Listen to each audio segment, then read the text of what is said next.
Hello everyone! We're back again with more Ace Attorney Investigations 2. We are joined by Detective Bad here, and he's going to just stand here and look all cool and stuff. And that's going to be the whole stream. I'm excited, it's going to be awesome. So let's get started. These are all shots of Frost's room. Oh, changed my mind. No, none of that actually. Sorry, let me get in my chat room real quick. I'm so sorry. Yeah, last stream was crazy, by the way. A lot of, things happened. Looks like she took pictures of his work from every possible angle. And when they were taken, the ice still hadn't melted yet. Wait, don't tell me. It was you? It was. At least, I'm pretty sure it was. You are? Why? Well, you see, I'm a huge fan of Mr. Haliku's work. Halik, I think is what people said his name was. As you know, I was petrified that they might be ruined, what with the investigation that was going on and everything. So I thought I should at least capture the sculptures on film for posterity. And how did that make them melt?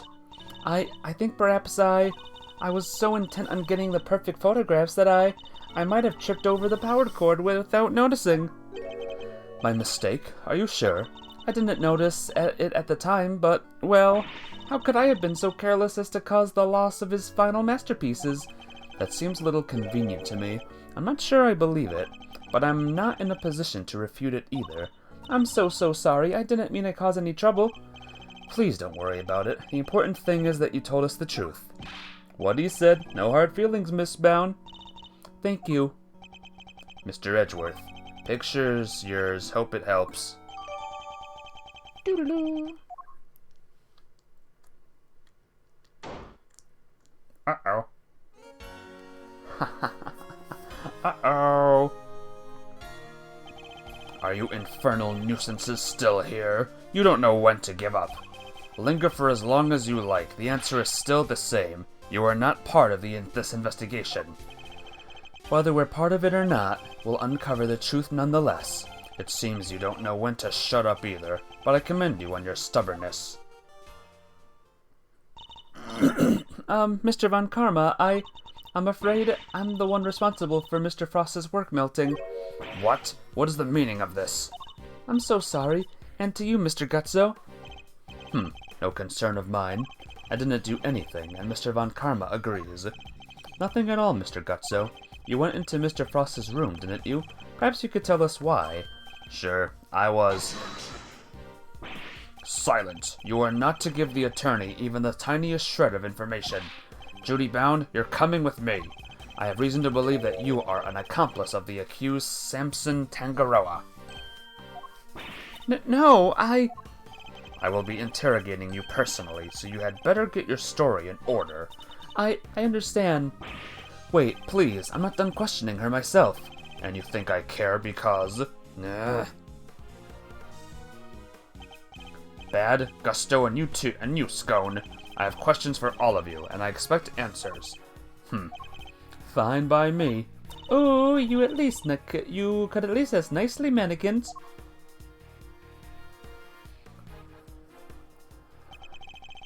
He took literally everyone with him. Indeed. Well, I suppose that means there's little point in us hanging around either. Perhaps it's time we got going anyway. It is rather late. I hope the snow has let up. You're right. Home time. Guess my stomach's in agreement too. Alright, let's go grab a burger before my own stomach starts grumbling too. Sounds good to me. Let's eat up and rest up. We'll need to be fighting fit for tomorrow. We will indeed, and our first port of call will be with Mr. Tangaroa. The end. We did it, guys! The end!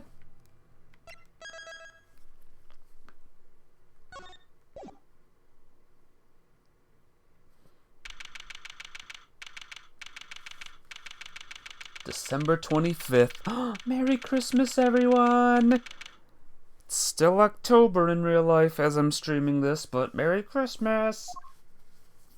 Maybe it's the nightmare before the day of Christmas. Hey, it's Miss Bound. Oh, Mr. Fender. Mr. Edgeworth. I'm so sorry about what happened yesterday. She looks rather tired. Has Mr. Von Karma finished interrogating you? Yes, and though he really only seemed interested in how I melted those sculptures. Are you here to see Mr. Tangaroa too? Yes. I'm terribly worried about him.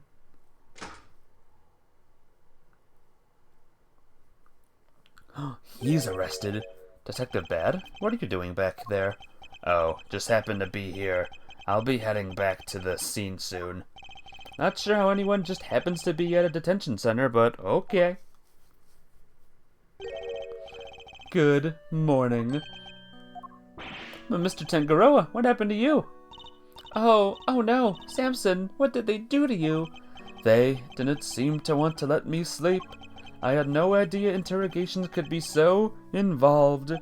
Sorry if I seem distracted. I think I'm a little tired. They're not letting you sleep? That's not police work, that's torture. What's going on here, Detective Bad? I'm not the one doing the interviewing. It's the guy they put on the case before me. I like Von Karma's methods about as much as you do, which is why I'm doing what I can to help. It was Detective Bad who got me out of there. I'd still be in that interrogation room right now if it weren't for him. Detective Bad really is trying to look out for Mr. Tangaroa in his own way, it seems. Alright, Eddie, let's share yesterday's findings with Mr. Tangaroa. You got it, Mystery. My notepad is at the ready. Mr. Tangaroa, we found out quite a bit, if you'd like to hear it. Of course, thank you. Are you alright, Mr. Tangaroa? You seem kinda spaced out. I'm fine. I think my blood sugar might be running a little low. Samson, do we have anything that might give him a little energy boost? I'm gonna say yes. Huh? Is that chocolate for me? Oh, those are the chocolates I wish I could just give them to you, Mr. Tangaroa, but the rules here don't exactly allow me to do so.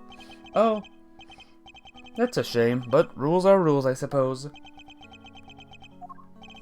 There must be some way we can hand them to him. Hope Detective Bad is noting the meaningful looks in his direction. Tch, let me take a look at them. If they seem legit, I might consider passing them on to the suspect. Thank you, Detective Bad. My hero. I'm touched. Thank you, Detective. Yeah, whatever. Just sit tight.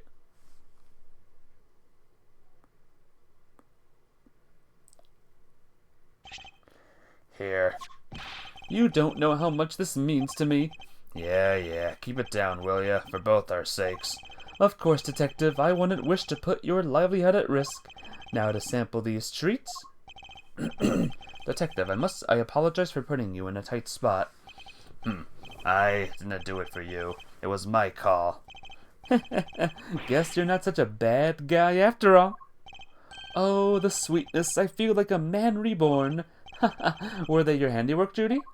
Yes. How were they?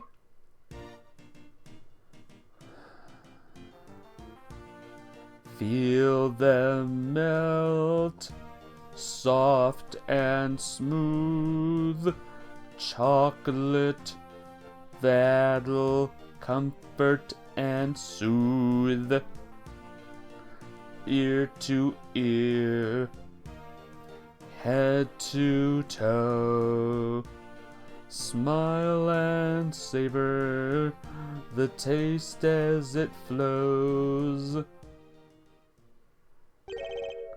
Delicious. They're not exactly beautiful, but they're sweet and oh so flavorful. Thank you, Judy. I'm so glad you like them. And I'm glad you're back to your old self. My apologies, friends. The food they serve here is just so flavorless.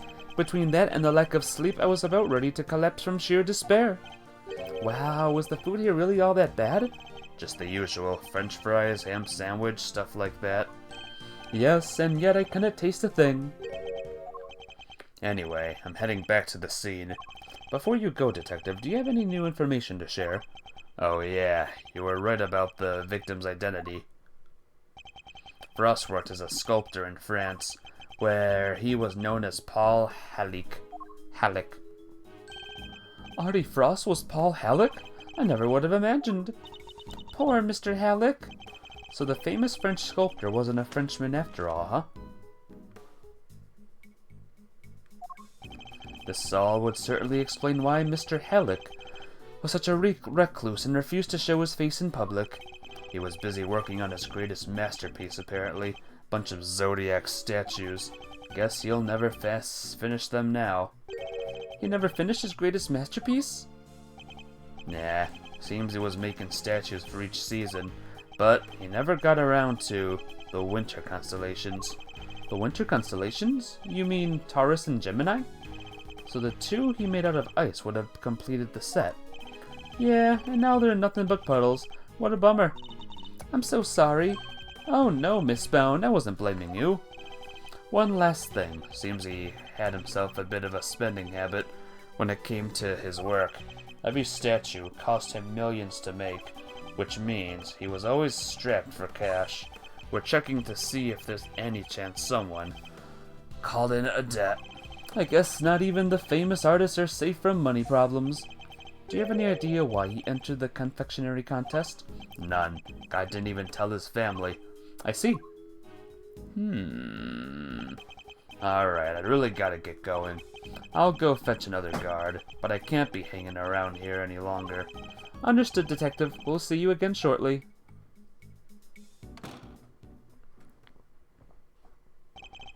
He's a good man. He certainly is.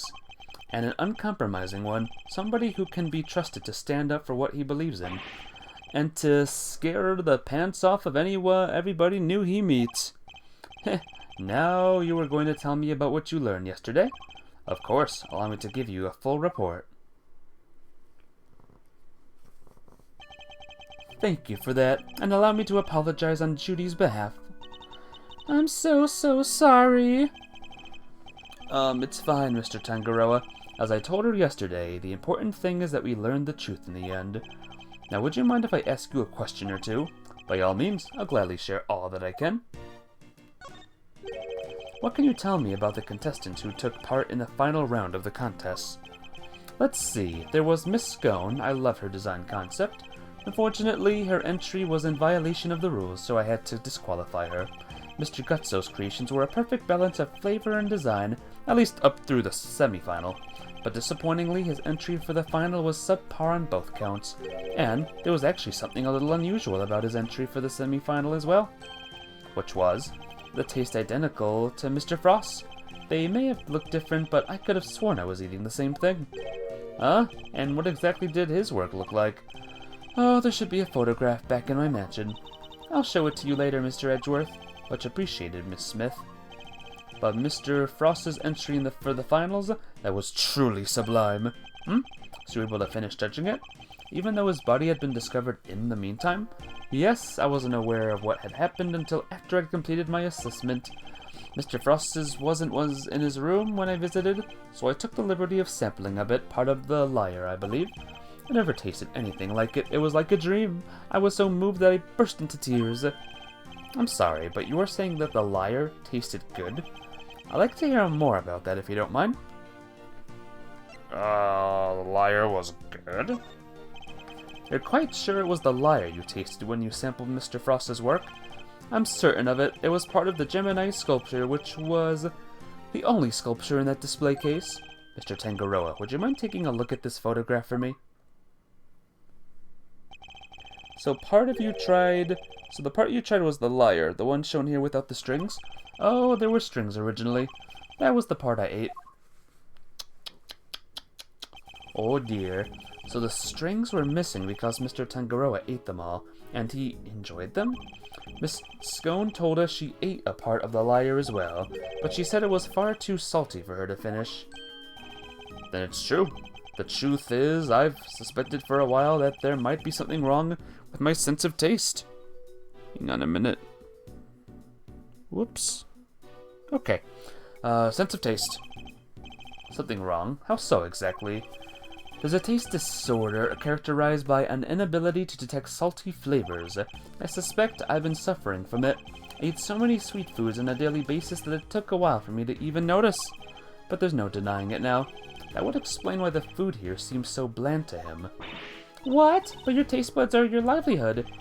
Even if they were some long-term treatment option, I highly doubt a total cure for your condition exists. Nevertheless, you should put in a request to the police for a proper evaluation. Oh, that would be necessary. That won't be. I have a recipe for a cure back at my mansion. You do? I do. You can take a look at it for yourself if you'd like. Samson, we can't show the recipe to just anybody. Judy, Mr. Edgeworth is hardly just anybody. He's my attorney, and I have no secrets from him. Yes, you're right, of course, if that is what you wish. What on earth is the secret recipe for a miracle cure that they've been hiding?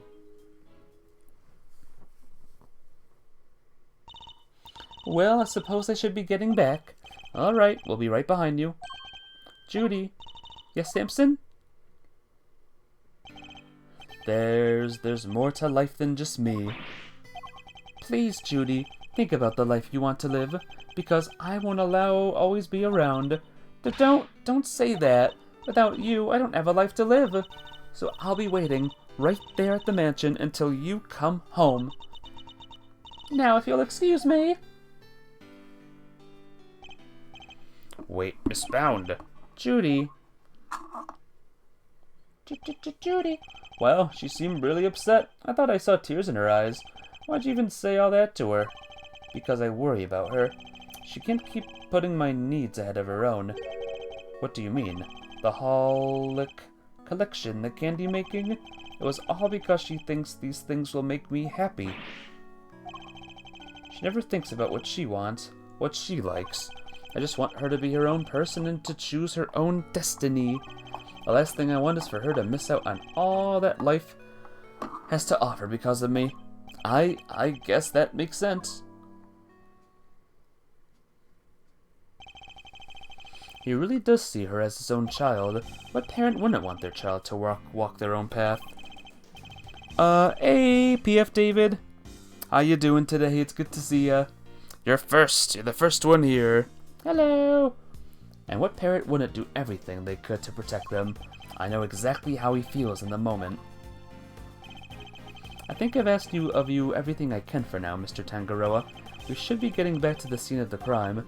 Oh, you're leaving? I see. I suppose I'll be going back to the interrogation room for another session. Ah, yes, we'll have to do something about that. You'll speak to the police for me? That too, but I'll be putting something else in place as well. An ace up our sleeve for when the time comes. I look forward to learning more. I'm counting on you, Mr. Edgeworth. We'll be back to brief you, Mr. Tangaroa, every day. And Judy too. Thank you, Eddie. I'll look forward to it. Mr. Tangaroa, your interrogator will do everything in his power to extract a confession from you. Hate to see an innocent man suffer like this. But please, you have to do everything you can to hold out. If you can't, Mr. Von Karma will use that confession against you for as long as this case lasts, and it will make it so that much harder for me to save you. I understand, and I'll try. I won't give up until you're out of there, Mr. Tangaroa. You have my word on that. I am thirsty. But yeah, how have you been today, David?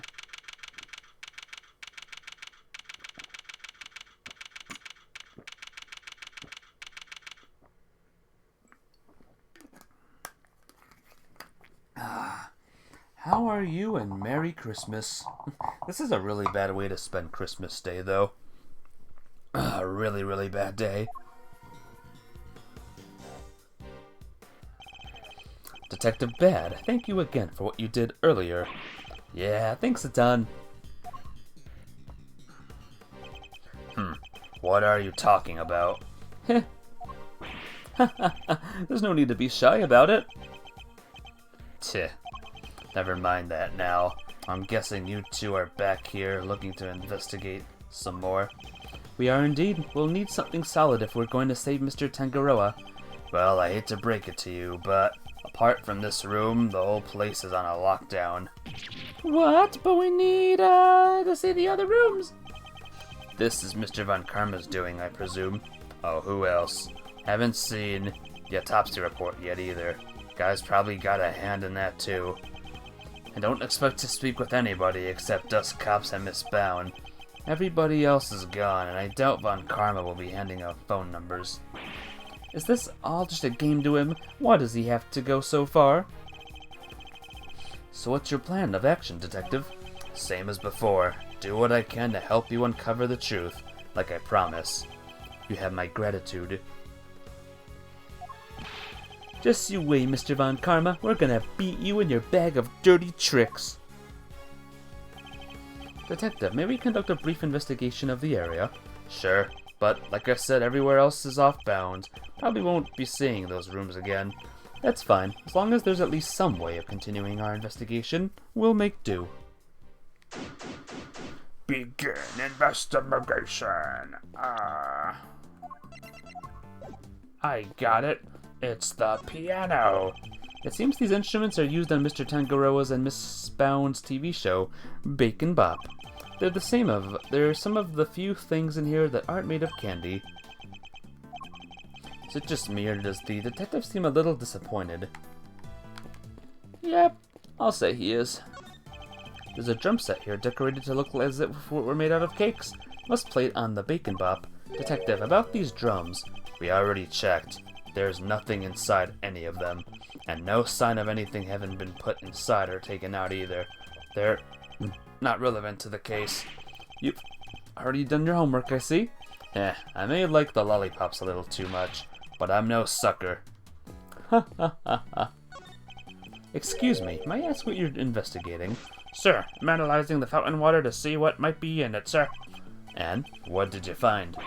Chocolate, what looks like the kind of flavorings and colorings used in frozen desserts, sir.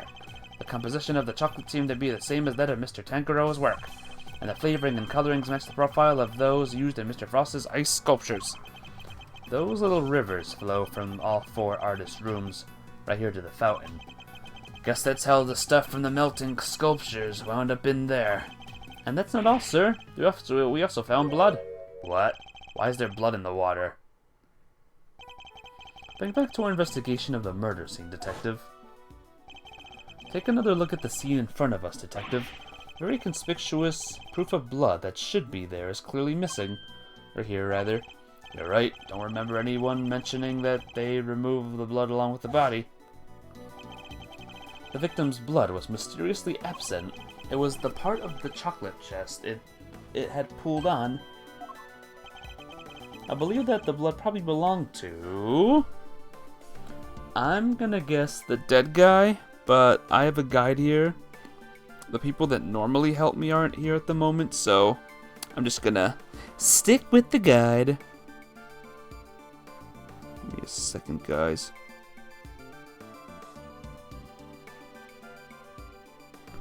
Ross. Whoops. I was right. Yep. Take that. The victim, huh? I'll, have the guy compare it with the blood on the murder weapon.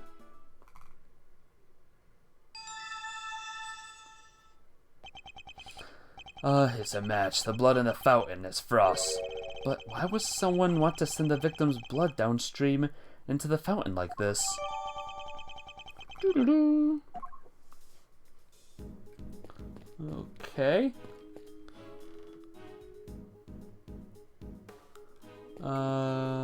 Hello. Miss Bound, we're here to continue our investigation. Oh, Mr. Edgeworth, I'm so sorry about earlier. She's still looking kinda down in the dumps, Mr. E. She must have been greatly taken aback by what Mr. Tangaroa had to say. I found the photograph of the semi-final entries for you. Here, it's all yours. Wow. Well, Miss Scone sure knows how to make a cute cake. Yes, so Samson loved her designs for that one, and he loved the designs and flavors of Mr. Gutso and Mr. Frost's entries. too. Only problem was, as Samson mentioned earlier, they tasted exactly the same. However, their respective entries for the final tasted nothing alike, it seems. Was there anything else of note that changed between the semi-final and the final? Nothing major, but I guess there was one thing. Mr. Gutso's son was always here with him throughout the contest, but he was nowhere to be seen during the final. Why would his son come and hang out in a contest venue of all places? Is she happy for us to keep hold of this?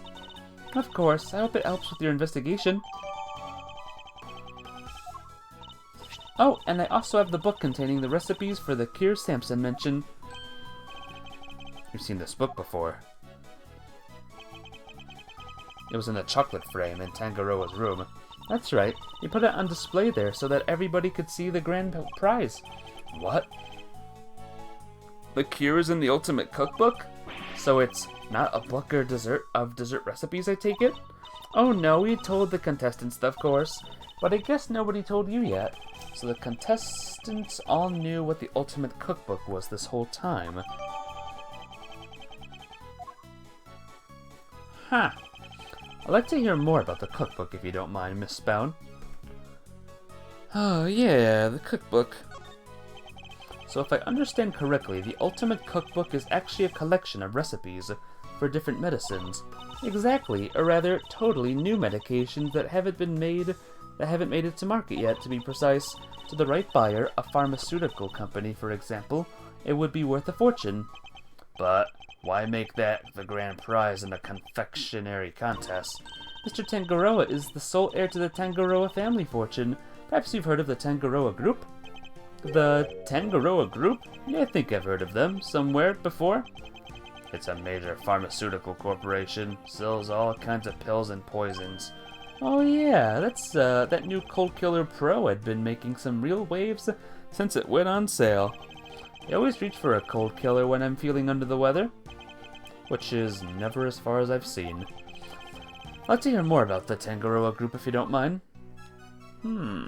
Tangaroa Group. Well... So did Mr. Tangaroa not want to take over for his parents and go into the family business? No, he preferred the idea of making people's lives better through the power of confectionery, and his parents supported him in his quest to become the best in the world. Then, when they passed away, he inherited the cookbook. But why would he make such a valuable heirloom a mere contest prize? He's been hounded by so many people looking to make that book of their own, and he was tired of it. But it would have been an insult to his parents' memory simply to give it away, so he decided to find somebody he felt was worthy of it. I'll bet the board of directors love that. Handing over the fruits of all their expensive research to someone else.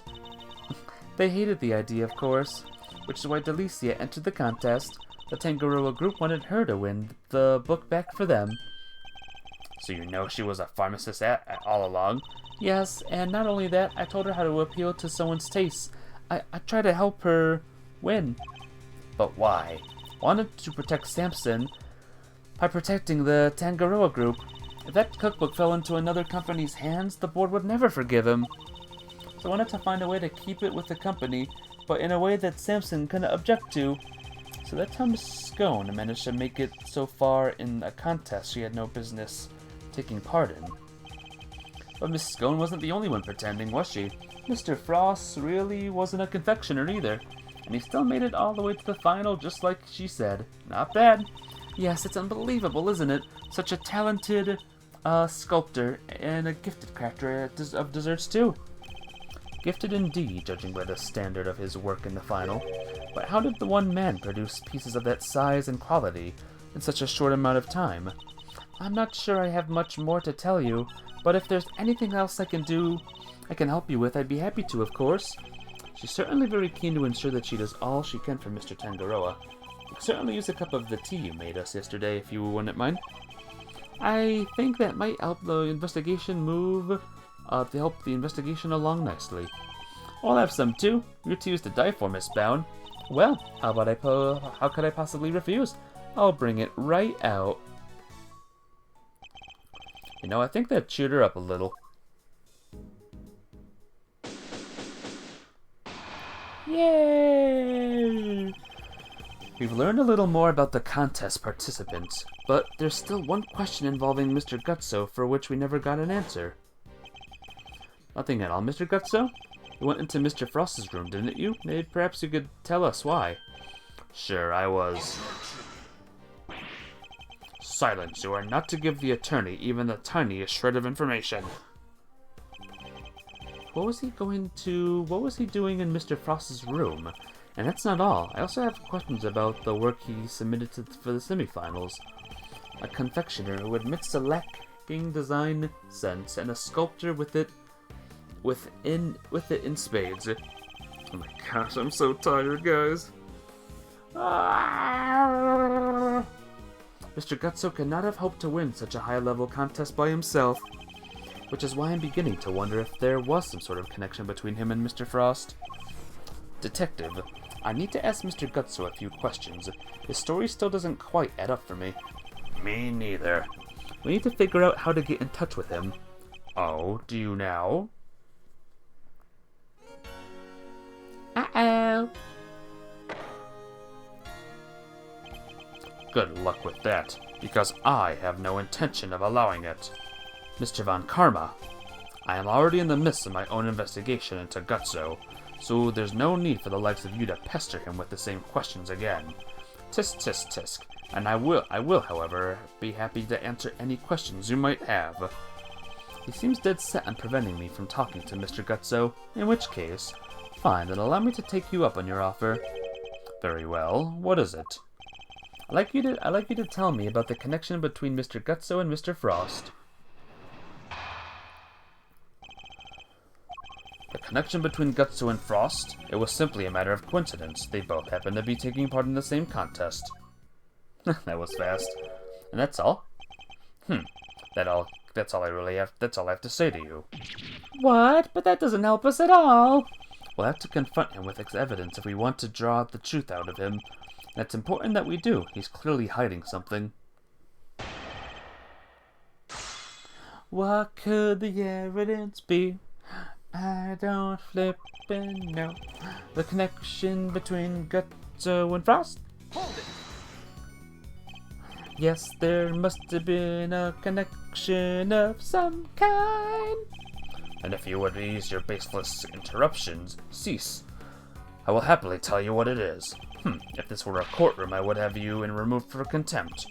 Isn't that solely the judge's purview? Yeah, Judge Von Karma would probably have it dancing to his tune. What? Even judges are scared of him? It won't be an easy trial, that's for sure. Please, Mr. Von Karma, continue. It was simply a matter of coincidence. They both happened to be taking part in the same contest. Hold it! Granted, it may have simply been a coincidence that they both entered the same competition, but that doesn't rule out the connection of some other kind of between the two of them. I do hate to repeat myself, but if you do not have any pertinent evidence, then kindly keep your mouth shut. Guess I'll just do what he says for now, at least until I find the evidence that proves Mr. Gutso and Mr. Frost's connection. Still, the look in your eyes speaks volumes. Well, go ahead. What are you trying to say? Make up your mind, will you? Should I keep my mind shut or not? Seems Mr. Von Karma is keeping us away from the truth. Which means the truth must be inconvenient to him somehow, right? Mr. Gutso and Mr. Frost had something in common. Who are those two again? Mr. Frost, Mr. Gutso, crafting, sculptor, something in common. I just need to present the thing they shared to Von Karma. Well, it's only two.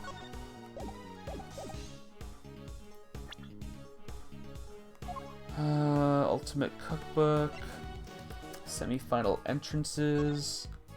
There's Frost and Gutso. They made the same thing. Objection!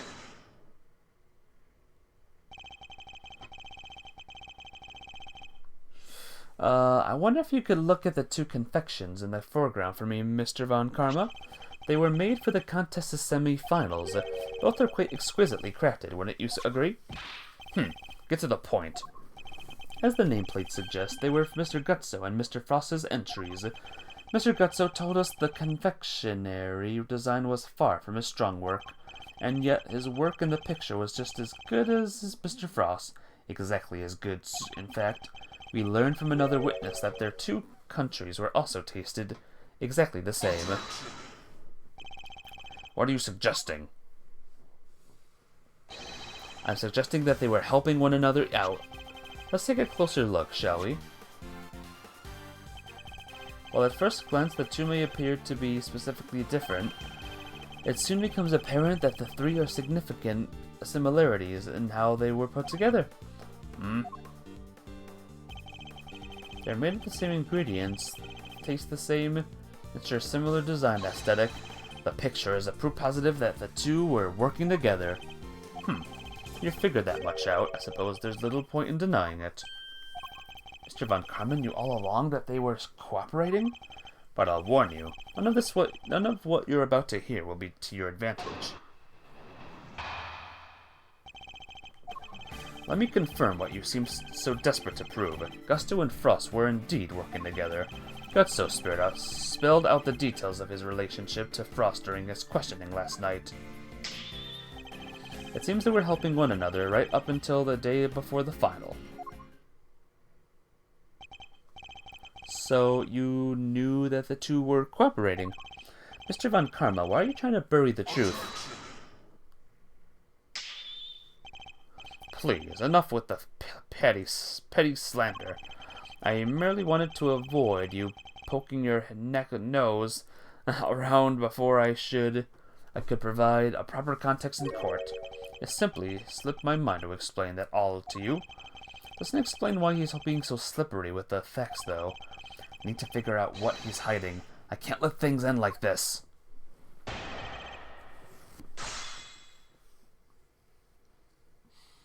Oh man, oh man, oh man. The sleep tonight, guys, is going to be amazing, I bet. I'm gonna fall right to sleep, plop, and then wake up hopefully 10 hours later, refreshed and restored for Saturday. Let me confirm what you seem so desperate to prove. Gusto and Frost were indeed working together. So you didn't know that there was a connection between the two. Why were you trying to hide it? Tisk, tisk, tisk.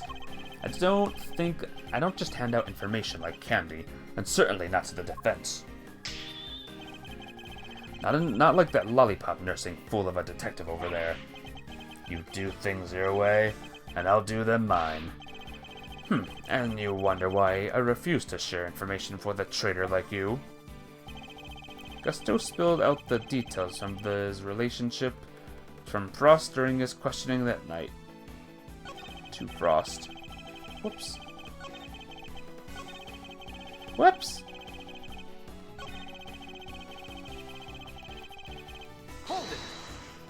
Hold everything. Last night, after Mrs. Frost's work melted, correct? Yes, I interviewed Gutso personally. Yeah, a one-on-one with Mr. Von Karma, or Yeesh rather. That must have been terrifying. I imagine Mr. Gutso probably meditated his way through the difficult parts. He most certainly did not. Every time he closed his eyes, I brought him back with an alarmingly snap. No one dares to plead the fifth with me. Did that even work on him? And that is how I was able to perfectly learn every last detail of Gusto and Patty Frost's relationship. It seems they were helping one another right up until the day before the final. But why were they cooperating? Gutso's sense of design is subpar, and Frost was an amateur confectioner at best. Neither of them stood a chance of making it through the contest alone. So what was their endgame? Why cooperate only until the day before the finals? Gusto claims to have ended the scheme. Allegedly, he wanted to win the final on his own merits. His one and only goal really was to be crowned the world's best confectioner, and his pride would not allow him to do so with the help of another. Cheaters can only ever win hollow victories, I guess. Was under the impression that their collaboration had only lasted through the semifinals. but I'm starting to think it might have lasted up through the final itself. Mr. Von Karma, I'd like to ask you some more about how long they worked together for, if you don't mind. If you must. Curious's gate of design is subpar, and Frost was an amateur confectioner at best. Whoops. Hold it. Before you ask, I'm not objecting to your characterization. Hang on a minute. Oh, characterization of Mr. Gusto's design sense. Yeah, he admitted himself he isn't all that great. He made what he alleged to be a likeness of me. Just thinking of the abomination he came out with even turns my stomach. Yeah, I kinda like the guy's work. An artistically rich amateur and an artistly impervious professional. In a way, it was inevitable that they had to wind up together. Alright, so maybe here? As usual, no idea. So, I'll just guess. Amateur confectioner at best. Frost. So.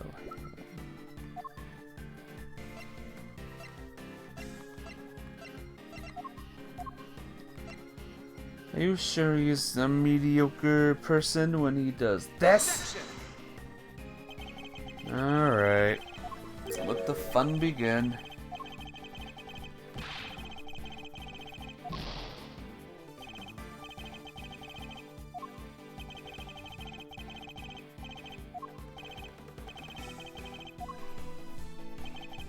Gusto's design is subpar, an amateur thing at best. So it's not this. What about this? Objection.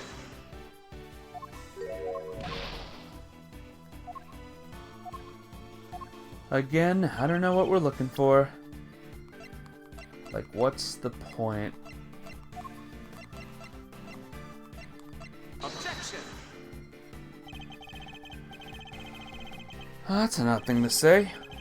That's an odd thing to say, guys. Gurk. Do you think you're gonna make so much of my logic with that?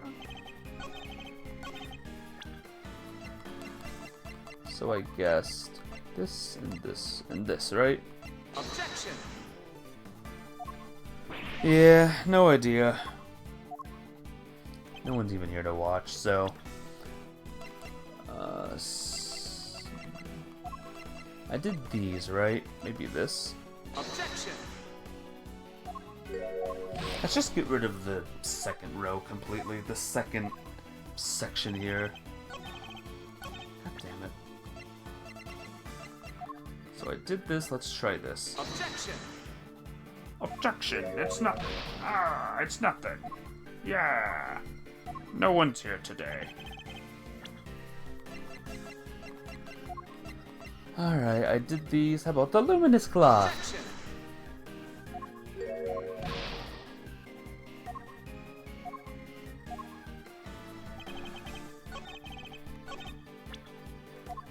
Subpar. Objection. Maybe I gotta do the more pressing. Maybe. Objection. Here we go.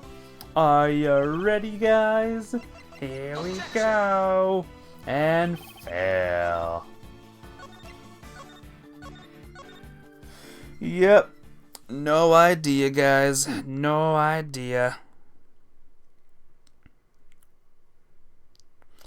Ah, where are my friends? Where they be? So it's not these two? Subpar and amateur, whatever. Objection.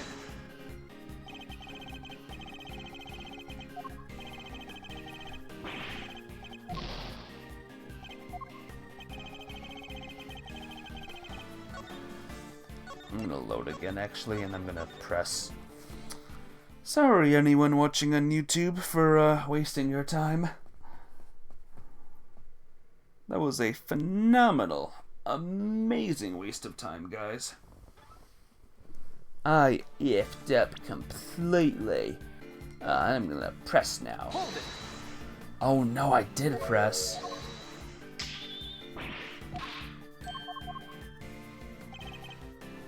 Okay, I'm gonna try. Subpar. Second of. Present.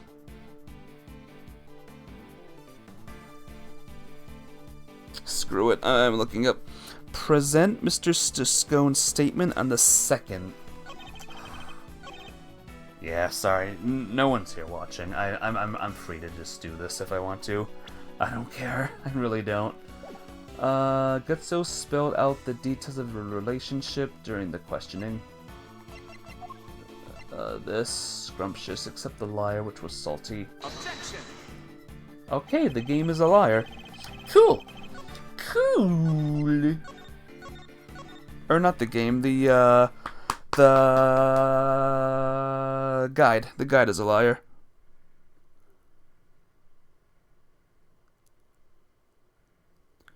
Two new ones. He made two new statements.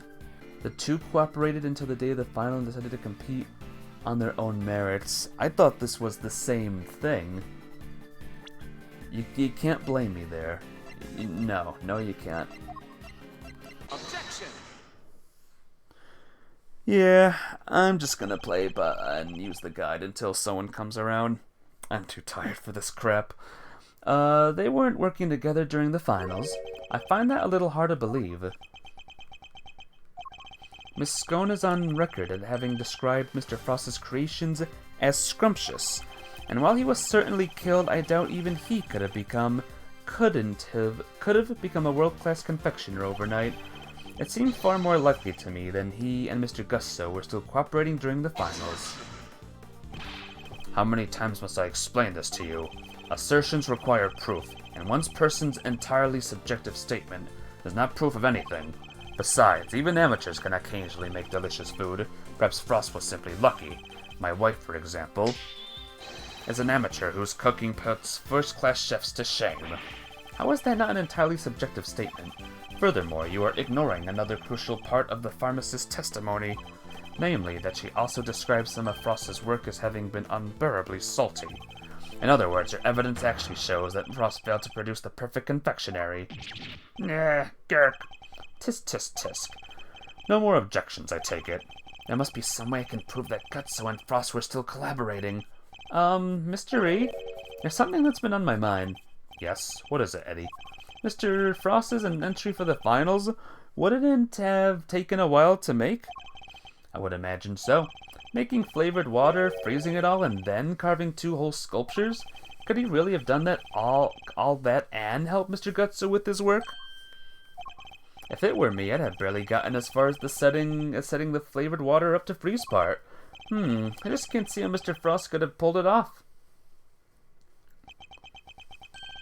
Perhaps there's some lawyerly instinct in you after all, Eddie. Your pondering certainly points to another possibility. Eddie will remember that. Eddie's right.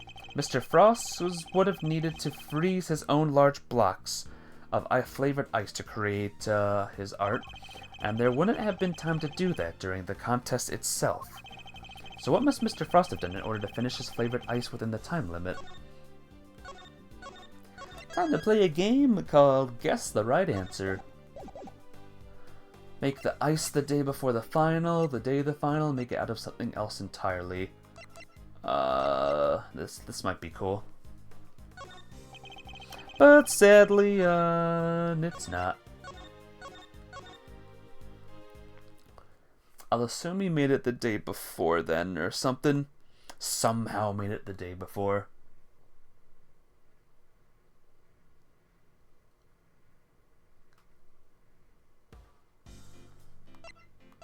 Here we go. He must have made the flavored ice the day before, then all he would have had to do was sculpt it. What are you muttering about now? Oh, I'm sorry. I just realized something, that's all. I realized that you're correct. What, Mr. E? I hope you know what you're doing. Oh, accepting defeat at last, are we? Heh, the only thing I'm accepting is that perhaps one of the things you said was true. They were helping one another right up until the day before the final. Just as you said the day before the final really did mark the end of their collaboration. Mr. Frost's entry was carved entirely from blocks of flavored ice. Ice which would have needed to at least a day to dry, and whose flavors would therefore have already been prepared for Mr. Gutso. Yes, which lines up perfectly with what Gutso told me, that he helped Frost until the day before the final. In that case, why didn't Mr. Frost reciprocate and help Mr. Gutso in return? I can hardly be expected to read the minds of the dead. Perhaps not, but I imagine Mr. Gutso could tell us, so why don't you let us speak with him? Or do you still insist your interrogation was as thorough as you claim? How? How dare you call my methods into question? That's not my intention. I just don't understand why you would obstruct a perfectly valid line of inquiry. Give me one good reason as to why you're keeping Mr. Gutso from me. One good reason? Certainly. Then the how and why on Frost's collaboration have absolutely no bearing on this case. Objection. How can you possibly say that with any certainty? If their relationship had broken down for some reason, that could very well have been the motive behind this murder. Could it indeed? Then why did Gutso himself tell me all about it? Why did the man you seem to be so keen on accusing share the details of his collaboration with the prosecution? Please tell me you have some proof to back up your preposterous suspicion this time. Mr. Gutso only acted suspiciously one time that we know of, and I imagine Mr. Von Karma is aware of exactly what that suspicion action was.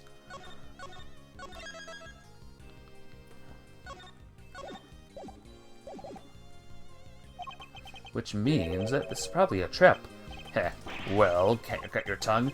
But even if this is a trap, I can't back down now. Mr. Gutso snuck into Mr. Frost's room, and we still don't know why. The fact alone is reason enough to suspect him. Tisk, tisk, tisk. If that's your only concern, then allow me to clear it up for you. I knew it. It was a trap. I was saving this for the trial, but consider it a taste of things to come. Plus, I'd hate for the proceedings to drag on because of your needless interjections. Here, take a look at this. Who the heck are those two down there? That's Gutso and Frost and their sons. Gutso snuck into Frost's room in order to retrieve this photograph. But why? It seems their sons attended the same elementary school. Gutso was concerned that the fact that Mr. Frost and his acquaintance might place him under undue suspicion. A concern that you have just proved was entirely well-founded. Ner, Gutso's actions make perfect sense, and you have given me no reason to believe otherwise. Nerg! Yay! He's never going to let me talk to Mr. Gutso. Gusto, now if you are quite done obstructing my investigation, I have things to be getting on with.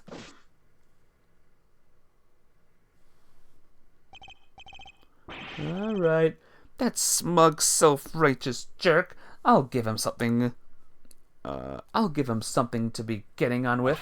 What do we do, Mr. E? Mr. Tangaroa is finished if we can't figure something out. Things to be getting on with. What exactly could those things be? He has a body, a murder weapon, and a suspect in custody. If the prosecution means to pursue Mr. Tangaroa, surely they have all they need. So why is Mr. Von Karma still investigating the scene of the crime? Something on your mind, Mr. E? We're missing something. Something important. Mr. Von Karma has everything he needs to proceed with the prosecution of Mr. Tangaroa, and yet he still doesn't seem entirely confident of his case. If he was, why refuse to share information with Detective Bad? Who else? Haven't seen the autopsy report yet either. Guy's probably got a hand in that too. Well... In addition, we still haven't solved the mystery of what happened to the evidence that went missing.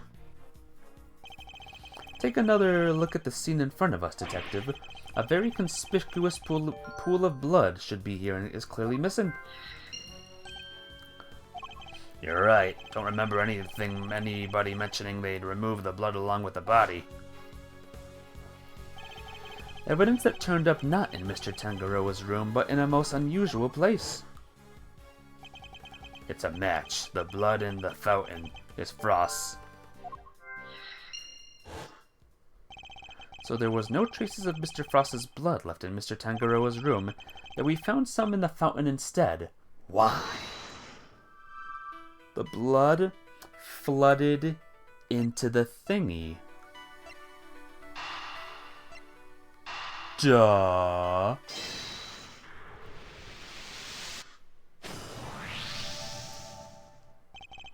Mr. Frost's blood went missing from the crime scene. But traces of it showed up in the fountain. Way to go. Why go to the trouble of removing the blood from the scene after the body had been discovered?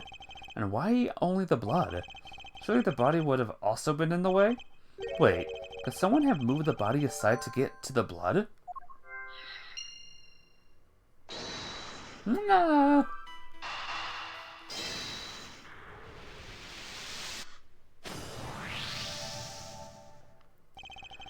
The body might have been moved aside or even removed from the scene of the crime entirely. After all, as far as we know, there's still no autopsy report. We've learned plenty about the murder weapon and the suspect, but very little about the body itself. Our assumption thus far has been that the body had been recovered by the forensics team. But what if that assumption is false? What if Mr. Von Karma wouldn't show Detective Bad the autopsy report out of something other than spite? What if we've been thinking about this the wrong way around all along? The question isn't why did Mr. Von Karma hold back information about the body, it's did Mr. Von Karma even have any information about the body in the first place? How do things look from that angle? Perhaps the body hadn't been removed by the police in order to carry out an autopsy?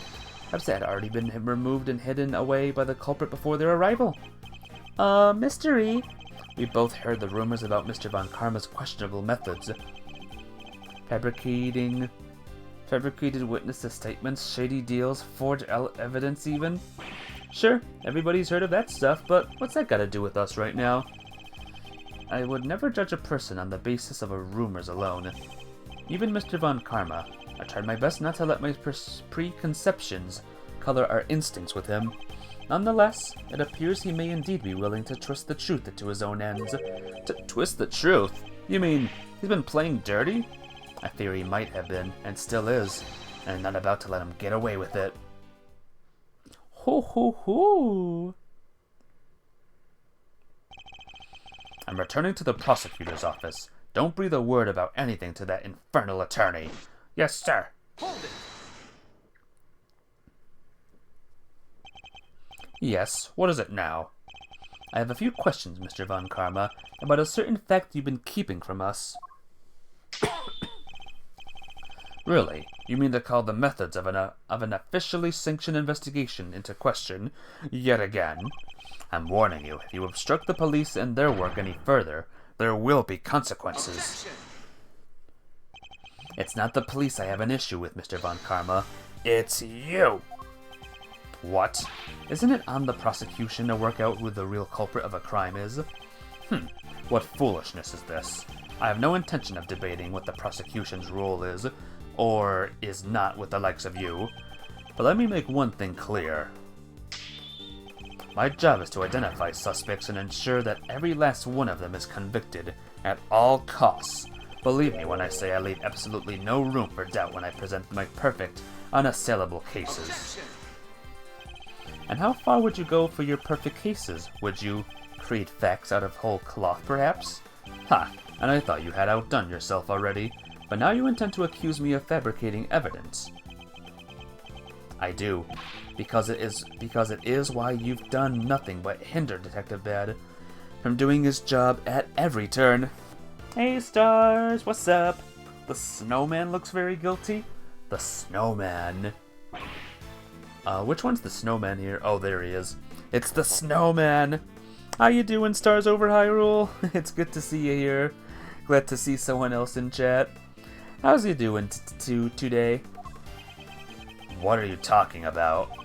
You didn't shut him out of the investigation because you wanted him to keep an eye on us.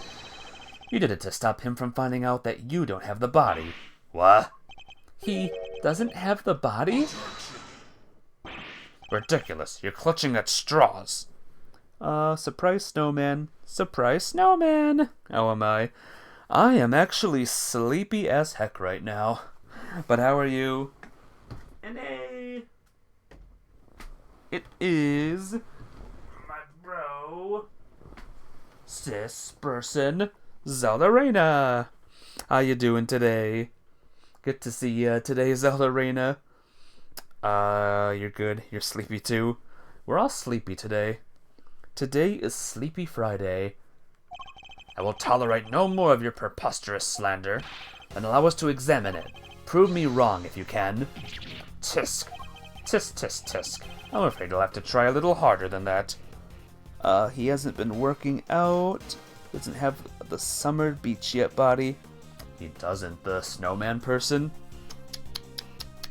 Oh dear. I am under no obligation whatsoever to prove your baseless accusations one way or another. Objection. As you must have seen for yourself, a piece of bloody chocolate is missing from the scene of the crime. Why did it disappear? And where did it go? What does it matter? Some blood went missing from the chest where the body was found. So what? So what indeed? That's precisely my question. If the body was still at the scene where the police got here, removing the blood would accomplish nothing. However, let us suppose for a moment that the body was not. If someone had wanted to erase any trace of what had happened in that room, then it all makes perfect sense. What is this petty obsession with the bloodstain? Snap. But since it's so important to you, why don't you tell me where you believe it went?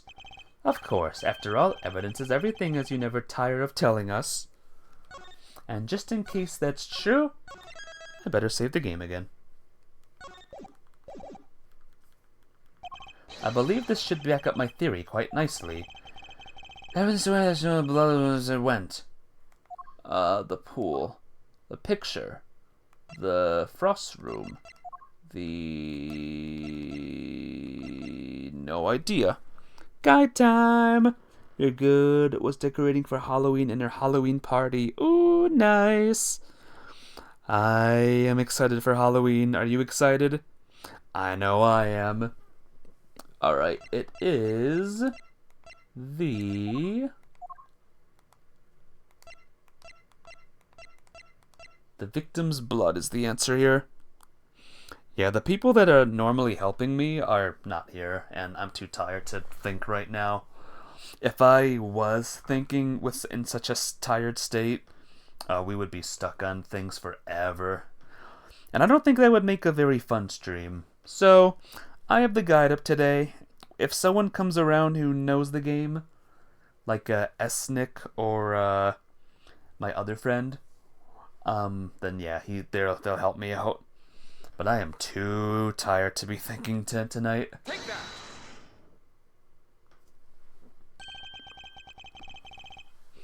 Traces of the victim's blood were found in the fountain.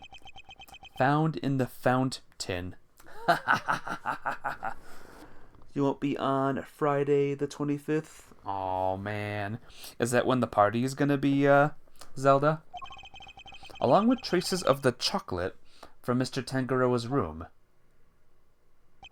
I believe the missing piece of bloodstained chocolate was dumped into the stream that flows to the fountain, which strongly points toward one certain fact. Someone purposely disposed of the blood after the body had been removed from the chest. Gurk. Mr. Von Karma, where did you find the body? You didn't find it, did you? Answer me. You, where did you get your hands on that kind of evidence? You have neither the authority nor the means to carry out that kind of analysis on the fountain water.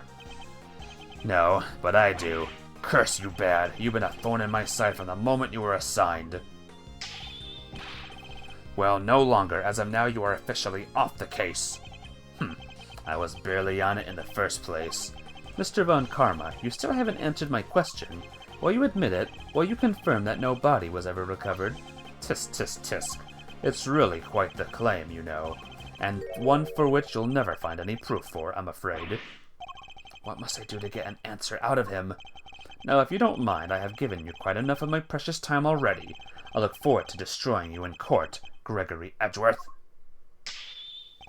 Your precious logic and theories won't save you then. Nothing will!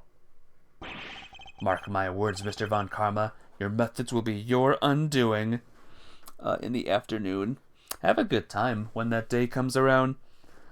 Halloween parties are great. No matter how you try to hide the truth, I'll bring it all to light in the end.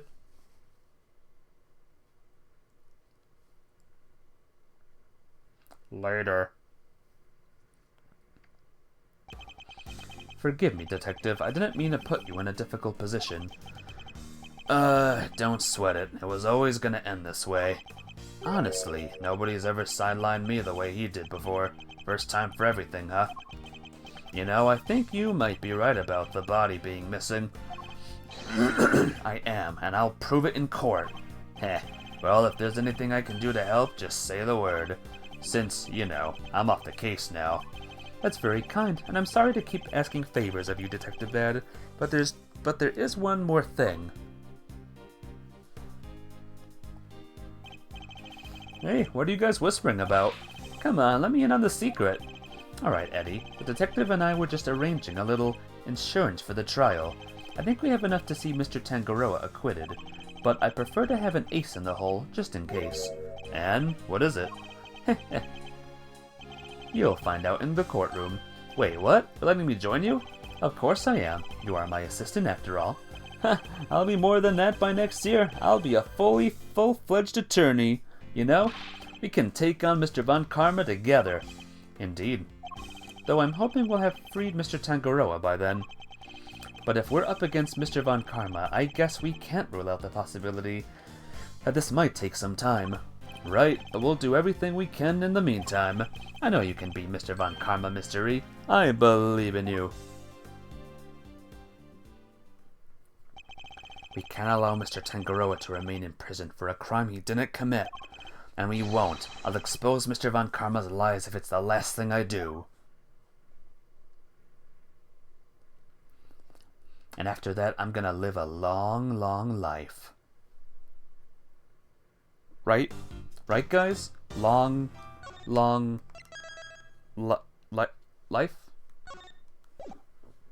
Long, yeah. And we're back in the present day, everyone. Wow! And that's pretty much how things went down. Those are the facts of IS 7 as far as I'm concerned. I'm finally learning the truth about my father's last case. So what happened at the trial? Well, we lost. Von Karma did a real number on us. Really? You couldn't prove that Mr. Tangaroa was innocent? Oh, we could prove it all right. Had a decent little pile of evidence in our favor. Problem was, we underestimated Von Karma. He fought even dirtier than we'd feared. I can imagine. Secure a conviction at all costs. That was always his guiding principle. Yeah, ain't that the truth. Anywho, the trial dragged on and on. Whole thing took about a year in the end. Never forget the day the verdict came down. December 28th that following year. It's April now, so, ooh mama, we're talking over 17 years ago. Time sure does fly, huh? December 28th. I was there that day 17 years ago, sitting in the courtroom gallery. Just before the trial got started, Gregory noticed that Samson was looking even worse than usual. Turns out the poor guy had finally reached his limit. It was so bad, he even said he wanted to be found guilty. Wait, you mean they forced a confession out of him? Yeah, Von Karma got what he'd been pushing for from the very beginning. And when Gregory tried to drop the bombshell about there being no body to speak of, he learned that Von Karma had used the power of the police to head him off at the pass. Even had himself a fake autopsy report, but that wasn't the end of it. Von Karma had gotten Samson to falsely testify against himself to being an accessory to murder in court. Combined with his confession, the poor guy's goose was well and truly cooked. But Gregory still had his ace in the hole, though. The same ace he had, he asked Detective Bad to help him with. Exactamundo. He knew he needed one last card to play if they squeezed a confession out of Samson. So he had Bad record all of Samson's interrogations. I guess Detective Bad really wanted to know the truth too, huh? We all did, but he was a trooper, stayed with the case even after Von Karma took him off it. He was tied up in some other big case too. Good old Bad, they don't make him like that anymore. They don't. Anyway, Gregory presented the recordings as proof that Samson's confession was coerced. And you know what? It almost worked. A cop named Ian Seidman got fired. Ian Seidman. Samson's interrogator and the initial detective before Bad, he took the fall for pretty much the whole thing. But Von Karma didn't get away scot-free. In fact, he was disciplined by the chief prosecutor for the one and only time in his 40-year career. Still, Samson himself couldn't stomach another day in court, so when the guilty verdict came down, he just didn't signal the end of that day, but of the whole sad affair. I don't remember a lot myself, but my father's face when they declared Mr. Tangaroa guilty. I was a young child at the time, but even I could tell how much he was hurting inside. Gregory wanted to appeal the ruling, of course. He would have done anything to clear Samson's name. But then, well, you know what happened next. Poor guy, never got the chance. Yep. I should have left with him that day. I'll always blame myself for not doing that. But I shoved that aside and obsessed over something else instead. Or rather, someone else. I hated what you did. Hated you for choosing to stick with Von Karma.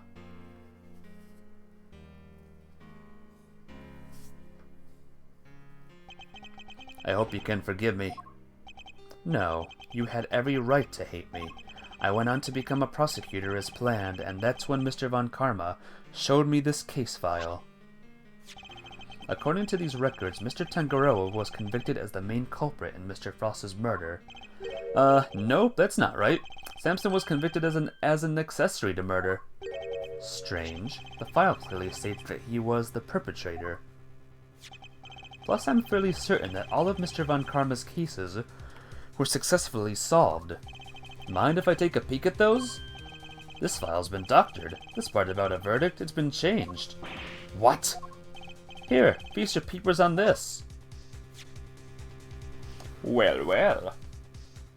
Samson, victim's body was found inside of one of his creations.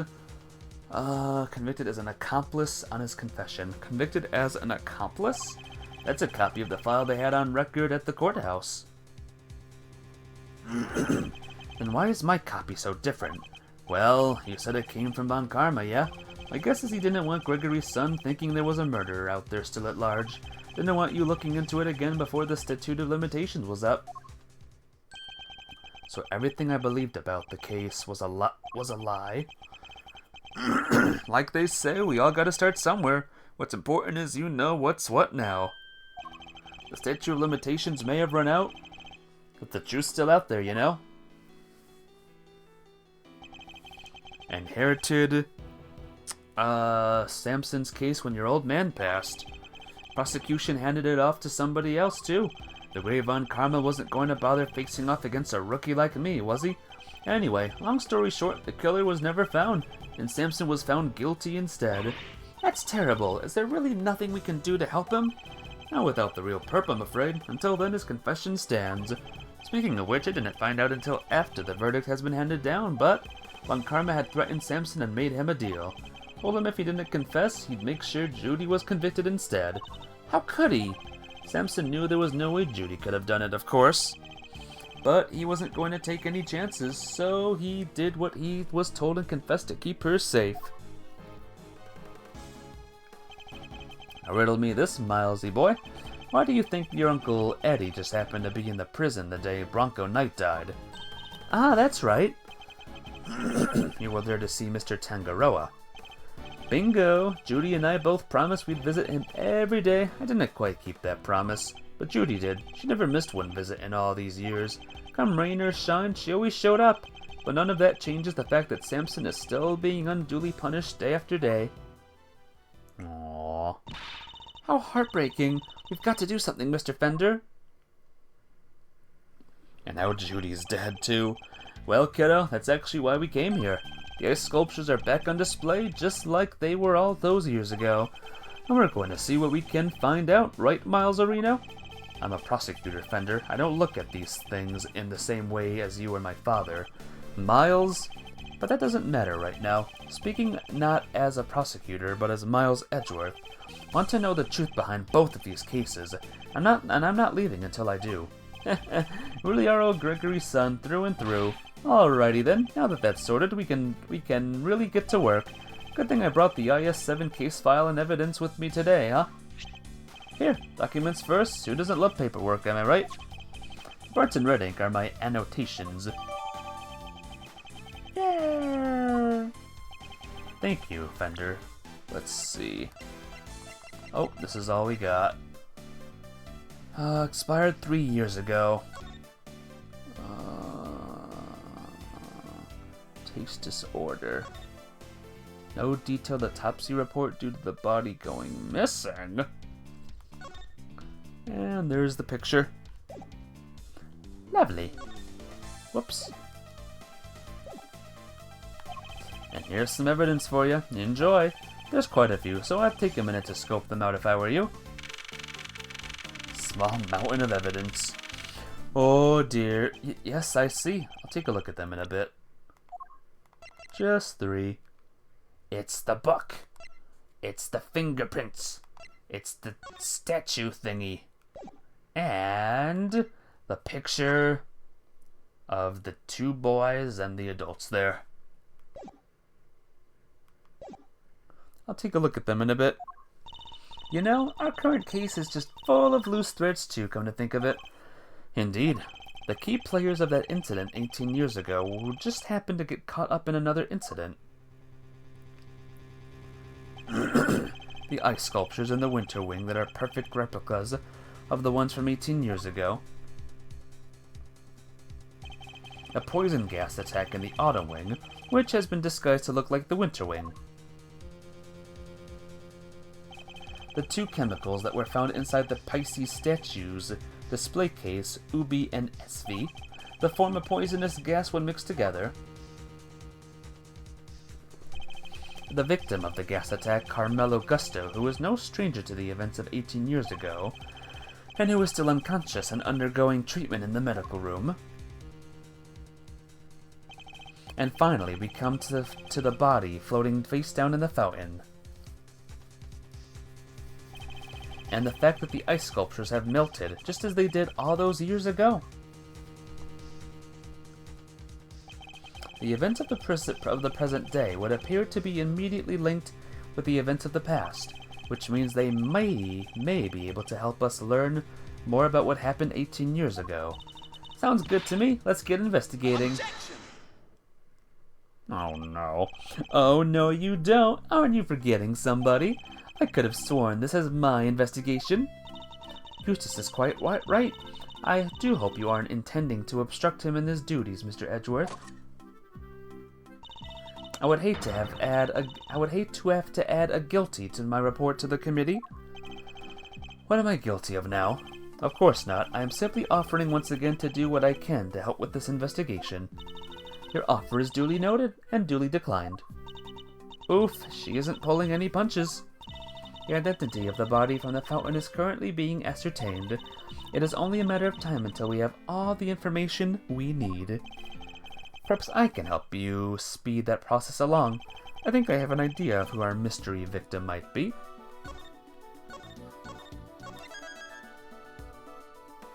Maybe it wasn't, 'cause wasn't her hair like crazy? Judy's hair? So maybe it's, where is she? Yeah, her hair's a different color. I'm so dumb. What? Really? Then you have to tell me. It's the law. Very well. Maybe it isn't just the ice sculptures that have resurfaced after 18 years. Okay, maybe it's not, the lady. The body in the fountain may also be a visitor from the past. Not you. Can't be Yeti Fender, because he's here. It can't be him. Samson? He has white hair, though. Artie Frost, even though he's deceased already? No idea, guys. Why is this game so hard? Take that! Nope.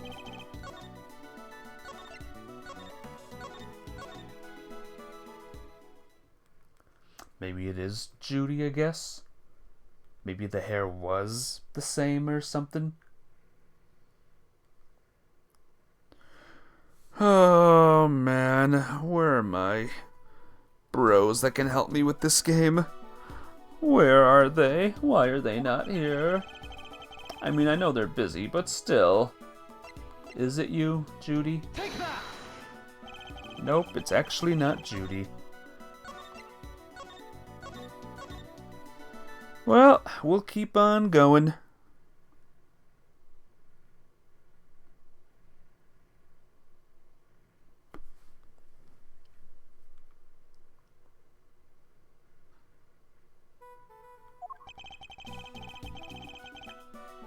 Is it the dead, Mr. Frost? Take that! Okay, it's the dead Mr. Frost who's dead. Also, again for some reason. Hey! How you doing? Hang on, let me get back into my chat room. How you doing? It's Wolf Hollows who is raiding. How was your stream? How was The Last of Us? Everyone here should check out Wolf Hollows, by the way. She awesome and epic and amazing. Sorry if I'm like low effort right now. I'm actually very, very sleepy. But hello! Thank you. Who's here? Let's see. It's Wizard Bailey, KXXO, Wolf Hollows, of course, Emerald, Sky. Hello, everyone. Welcome to the Ace Attorneys. 'Twas great. We met clickers near the end there. They're not so bad. Ooh, nice. Thank you, Emerald Sky, for following, by the way. I appreciate ya. I guess I should introduce myself. I am Ultima395. I'm a variety streamer. I stream all sorts of games. I play and stream twice a day, every single day. And right now I'm playing this game, and a game in the morning called Little Goody Two Shoes. And that's another good, scary game. We met clickers. Did you meet the girl? You know who I mean, right? The girl. Mr. Artie Frost. What? You're saying that was poor Chillywinks? Wait, who the heck is Chillywinks, or Artie, or whoever it is you're talking about?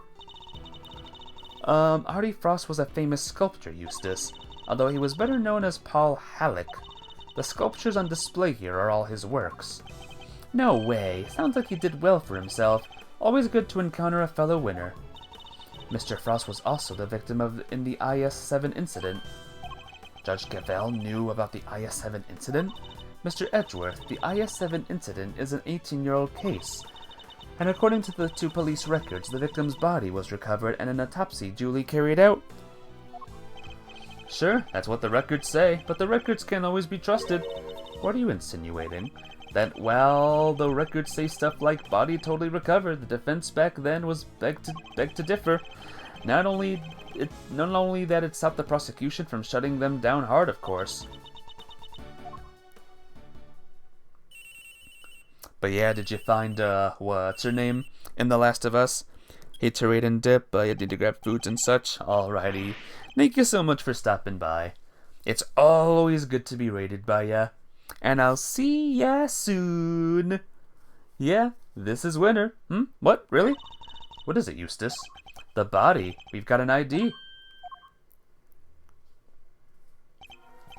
Some sculptor called Frost or something? So I guess Edgeworth called it. Good goddess of justice! So my father's deductions were right all along. Well, Judge Gavelle, I'd say this changes things, wouldn't you? Perhaps now you'll admit that I might be of use to this case, more than a certain junior prosecutor anyway. Nah, no fair, you're trying to steal my win. I'm doing no such thing. All I want is to uncover the truth. And if we're going to get to the bottom of what happened here, we'll need to work together. We do not need to do anything, and you do not need to know the truth. This case is none of your concern. Objection! Well there, Judge G, I think you might be wrong about that. Another of your interruptions, Mr. Fender. Yep, see, I was on the defense team for IS-7, so this case is very much my concern. I was one of the pesky kids pushing the theory that the body had actually gone missing. The prosecutor at the time may have brushed us off, but you can't deny the testimony of your eyes. Or to put it a little more bluntly, the prosecution's case was rotten from the ground up. Where there's been a miscarriage of justice caused by the prosecution, it's the committee's job to fix it, no? And who better to help you unpick the mess than someone who was there at the time, unless you have an ulterior motive. Judge Gavelle seems to know the facts of the IS-7 incident in some detail, in which case I suspect she must be here on the committee's behalf. Your connection to the case is noted, Mr. Fender, but I fail to see how it concerns Mr. Edgeworth. He's the son of the original defense attorney and the protege of the case's lead prosecutor, and if that's not enough for you, he was at the trial too. I think it's just possible he might have a little something to bring to the table, don't you? Yeah. Very well. You may both assist in the investigation, but only if you refrain from interfering with the work of others. The winter wing is off limits for now. This room, however, is all yours. Alrighty, great to hear we're on the same wavelength, G. Why don't we bring it in? Show we're all on the side of justice. Do not test me, Mr. Fender. Your permission to investigate can be revoked at any time. Duly noted, Your Honor. This is a turn-up for the books, huh, Milesy? We get to do our thing after all. Thanks to your immeasurable help as always. No sweat. Besides, I was mostly doing it for me. Heh. Okay, I'll be investigating my own thing, so just holler if you find something interesting. I will. Has anyone who was in the raid who's still here ever hear of this game, by the way? Or even of the Ace Attorney series? It's good.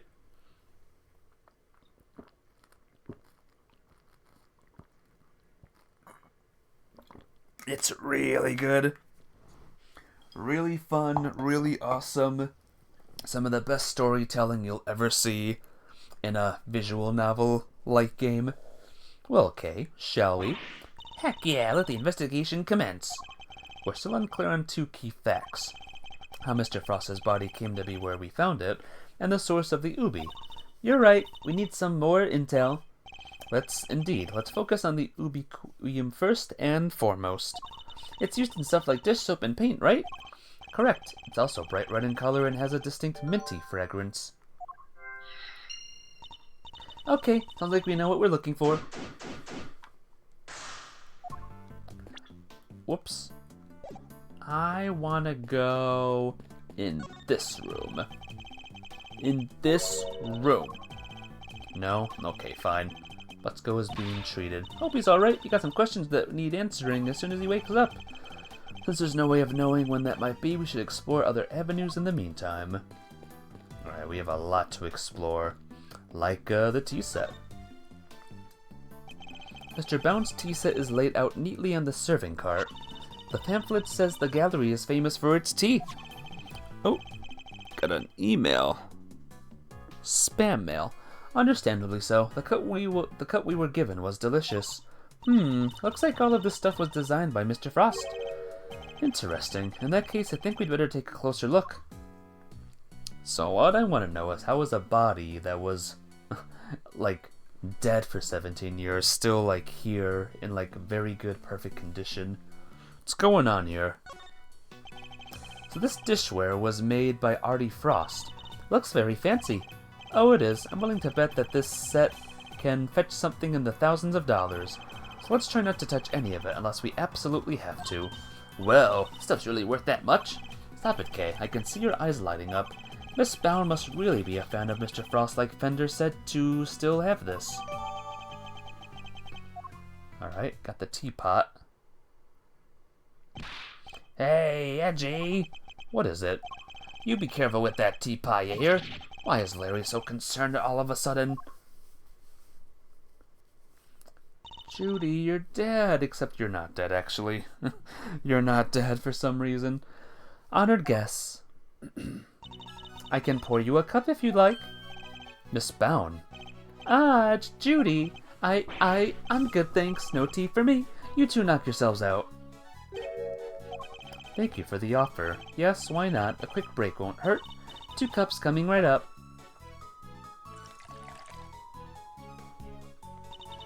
This smells great. Wow, it tastes even better than it smells. What type of tea is this, Mr. Edgeworth? It's Ceylon, I believe. It's usually identifiable by its citrus aroma, but... Miss Bown, is this the same blend you served this morning? Why, yes. Is it alright? There isn't anything wrong with it, is there? Oh no, not at all. It's just that the cup you gave me earlier had a slightly different aroma. What? Really? That's odd. I used the exact same blend both times. I can't see what could account for the difference. Now what's the big idea? Quit being mean about Judy's tea, will you? What's gotten under your skin, Larry? Nothing. You're just rude, that's all. You don't even try to call me by the right name. It's Larry Stoneham, dang it. You know what? I'm done. I'm not talking to you anymore. Well, that was childish, even for him. Wow, what happened there? Let's ask him about it later, shall we? Talking to Miss Bown is more of a priority right now. We may not have any evidence to prove that she's the culprit, but it doesn't seem likely that the poison gas was her doing. Ooh, was it her? It's not possible. A caddy containing Ceylon tea leaves. It's a well-crafted tin canister designed to prevent moisture and sunlight from damaging its contents. Not a bad thing to use considering the quality of the blend Miss Bound serves.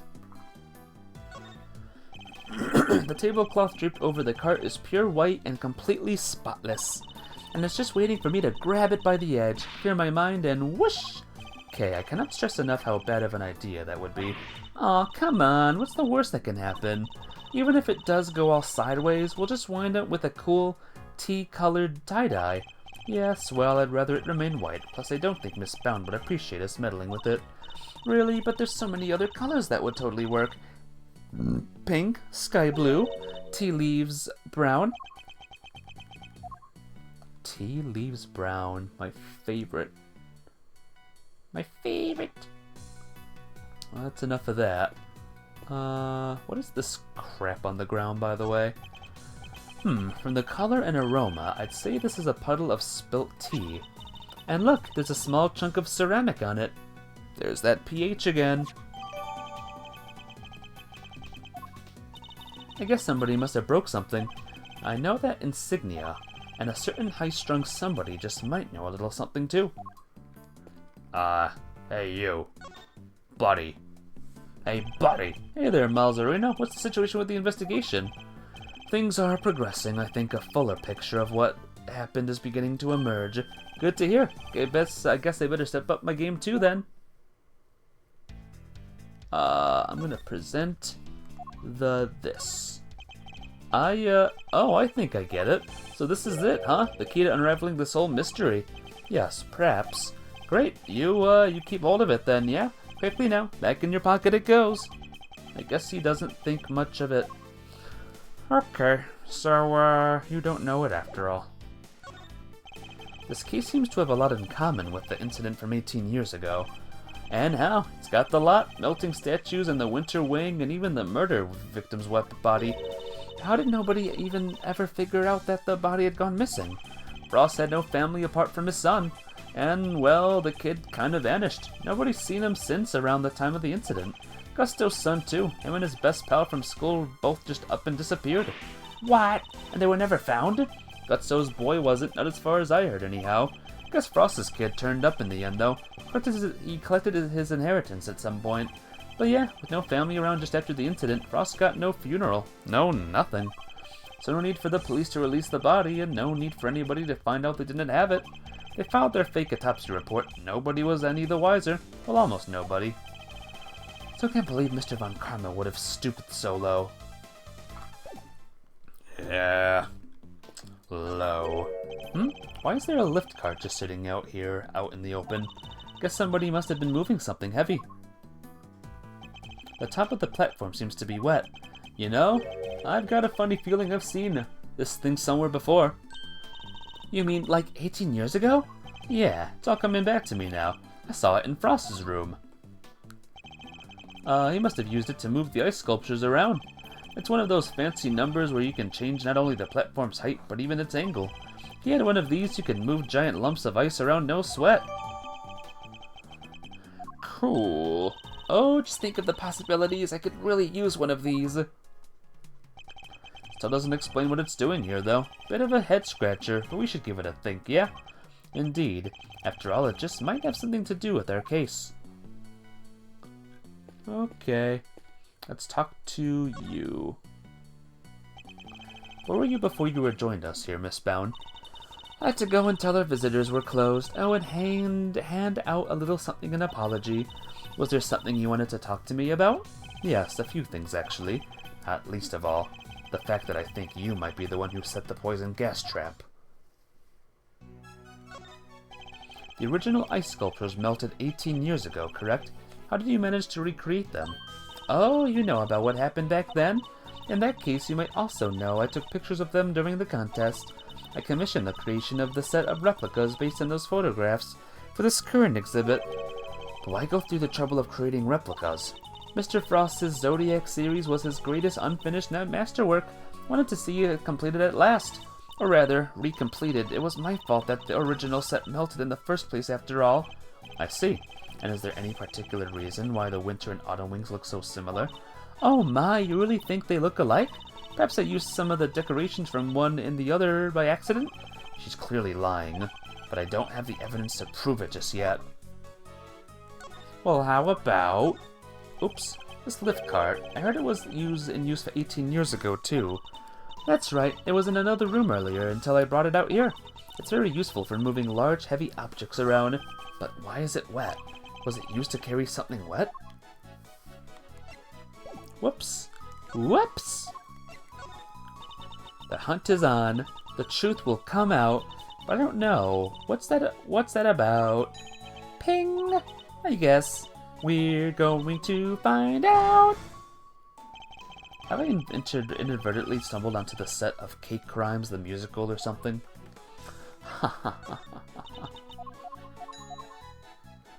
Might as well do this.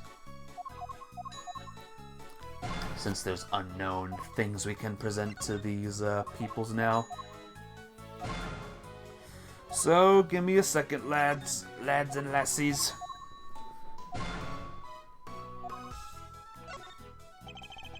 What kind of pharmaceutical recipes are in the Ultimate Cookbook? Oh, there are so many, it would take a while to go through them all. But if you really want to know, well, let's start with the show. Come join me as we sing this song. It's nifty, thrifty, 2 hours long. Now, one by one, we'll sing the things that the world's best little cookbook brings. What do you think, Mr. Edgeworth? Want to listen to the rest? No, that won't be necessary. The hunt is on, but this is not the right answer. We'll get there. Hang on. Delicia gave me a few of these cloths. They light up when you attach them to a special device. How many did she give you exactly? 4, I believe. There were 4 luminous cloths in the auto wing, but I'm sure I saw another one somewhere else. I get the feeling Miss Bound is hiding something. Oh yeah. I bet she is too.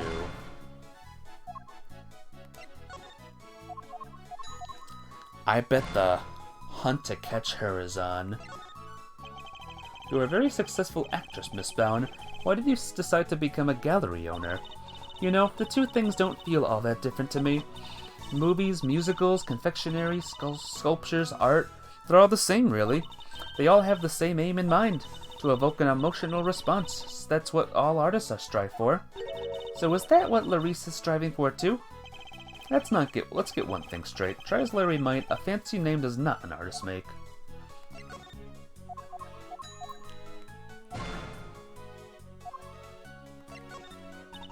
I must admit I was a little surprised to learn that Gregory Edgeworth's son has become a prosecutor, but then I'm sure a lot has happened since. Yes, that much is certainly true. I'd spare you the details. Hee hee, and yet the two of you are so alike. You may have chosen different paths, but I can tell you're every bit as righteous and noble as he was. It's very kind of you to say. When it came to his work, my father always had the strength of his convictions, but right now I'm like a ship lost at sea. I'm not even sure which way to go, let alone who I should be. Is that everything? Yeah, it is. Alright. You're done.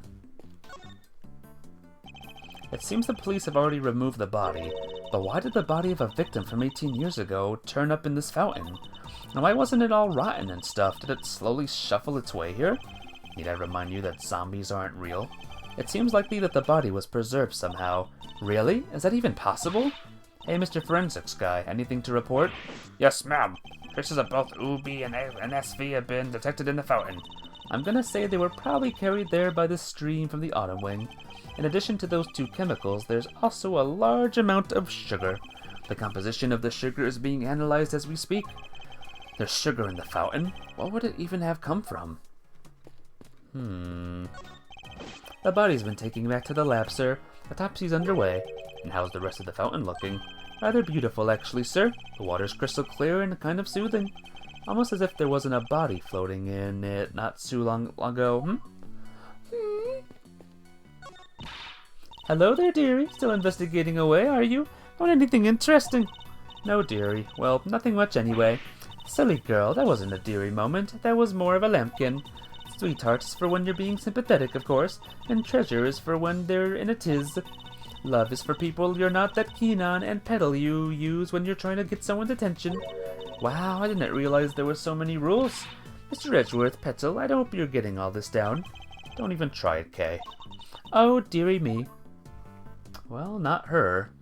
How about you, Mr. Dude? I'm going to keep this simple, Larry. You're hiding something, so just tell me what it is. Wow, quite it with the glare off you two, it's weird. Come on, Kay, you know me better than that. I wasn't staring, I was struck by an idea for a picture. Now, Edgy, he was glaring. Yes, and I'll keep glaring at you until you tell us what it is you're hiding. Quit it, I already told you I'm not talking to you anymore. You're talking to me right now. I mean, from now on, I'm not talking to you ever again, starting now. This is getting me nowhere. Suppose I'll have to figure out what he's hiding first before I can get the whole truth out of him. I'm gonna present this. Would you mind taking a look at this for me, Larry? Why would you show me that? Tell me, what is it about Mr. Bound's tea set that got you so agitated? If you won't tell me, then perhaps you prefer to explain it to Judge Gavelle? Wait, don't make me look bad in front of Verity. She thinks I'm a sensible, cool, clean-cut guy. I don't want her to see the real me, the real low-down, dirty me. Not so sure anybody here thinks you're particularly clean-cut, Larry. But if you don't want her to think badly of you, the best thing you can do is talk to me. Alright, I'll talk. Alright, Larry, enough is enough. Now confess.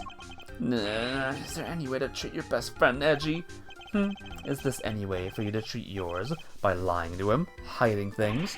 I get the picture already, so stop glaring at me like that. I'll tell you everything, okay? Earlier, I thought Verity might like a cup of tea, so I went to pour one for her, but I got distracted and my hand slipped and smash! I broke the teapot, a priceless work of art. It's in pieces because of me! No words exist to describe how far away I saw this coming from. Ouch, you really messed up this time, Larice. See, Edgy, everyone's going to think less of me now. Judy's never gonna forgive me for this. Crying to me won't do you any good. I think you need to apologize to Miss Bound. My teapot? I see. I'm sorry, Judy. I'm so sorry. I don't have any money, but I'll paint your portrait. I'll paint you 50 portraits. Please, Mr. Donham, it's really me who should be apologizing. How could I have failed to notice that there were broken pieces of ceramics on the floor? Somebody could have been hurt. Here, let me make sure that's safely disposed of. The teapot in question was designed by R.T. Frost, correct? I understand it was something you long treasured. You must be upset. Oh, I am. But of course, all things break eventually. And as luck would have it, I have another identical teapot. It's far from the end of the world. Is she less attached to Mr. Frost's work than she used to be? I can't believe this, Judy. You're the sweetest, the kindest. Ah, this other teapot you're talking about. It's the one sitting on top of the cart right now, right? What do you mean? Yeah, so when I smashed the first one, I tried to hide the pieces in the bottom of the cart. And that's when I saw the other pot under there. So I took it out and basically switched the two pots. Oh, I see. Yep, and that's everything I have to tell you. I'll be extra careful not to break the other one, I promise. You have no shame whatsoever, do you? I'm sorry. It's really quite alright. Thank you for being so honest. See, Edgy, isn't Judy the absolute best? I trust you want to take advantage of her kindness and will make amends somehow. I sure will. Once I make it as an artist, I'm going to give her one of my paintings. She was one of my models after all. It's only fair. At this rate, I suspect he'll likely to make more trouble than amends. Don't you think it would be better for you to keep out of her way for a very long while? Oh, but I will be keeping out of her way because I sketched her and the others already. Her and the others? Keen to see my work, huh? Yeah, I drew a few great sketches of some ravishing beauties. Wanna see? Interested in Larissa's ravishing beauties, huh, Mr. Edgeworth? I'm afraid you've greatly misjudged, Kay. Simply wish to see if Larry had captured any unusual details in this time, too. Unusual details? Nothing unusual about these. They're my best work yet. Really? I want to see them, too. Aw, you're a sweetheart, Kay. Alright, let me dig them out for you. Give me a sec, okay? Suppose we might as well take a look. So, these sketches of yours. Seriously, Edgy, if you wanted to check out my art, you should have just said so from the get-go. Here, feast your eyes on this. Candy. I don't see her that well down there. And that's just Viola. I already told you, ravishing beauties. Just a few of the fairer faces that have caught my eye since I've been here, you know. There's Verity and Judy and, somebody else. Why did you draw them all on the same page? Well, I meant to draw the room at first, but just something to pass the time. And then I saw one beauty and another, and, well, I just scribbled them all down as I went. These were all drawn at different times. Huh? Yeah, I guess. I did one for you. I did one of you too, Kay. You're on a different page, though. Wow, you did? Hee hee, I'm flattered. How true to life are these sketches? Did you draw only what you actually saw? Of course, you think I drew things I can't see, like using my imagination. Nope, these are 100% true to life, right down to the exact shade of each color. So the colors are accurate. Interesting. The colors are accurate. Much as it pains me to admit it, Larry may have provided me with a useful piece of evidence, yet again. The serving cart in the sketch, for example, I compare it to one here in the room. There's a clear contradiction between the two. I think a little deduction is in order. Can I borrow this page for a while, Larry? Sure thing. Want me to sign it for you? Just the page, please.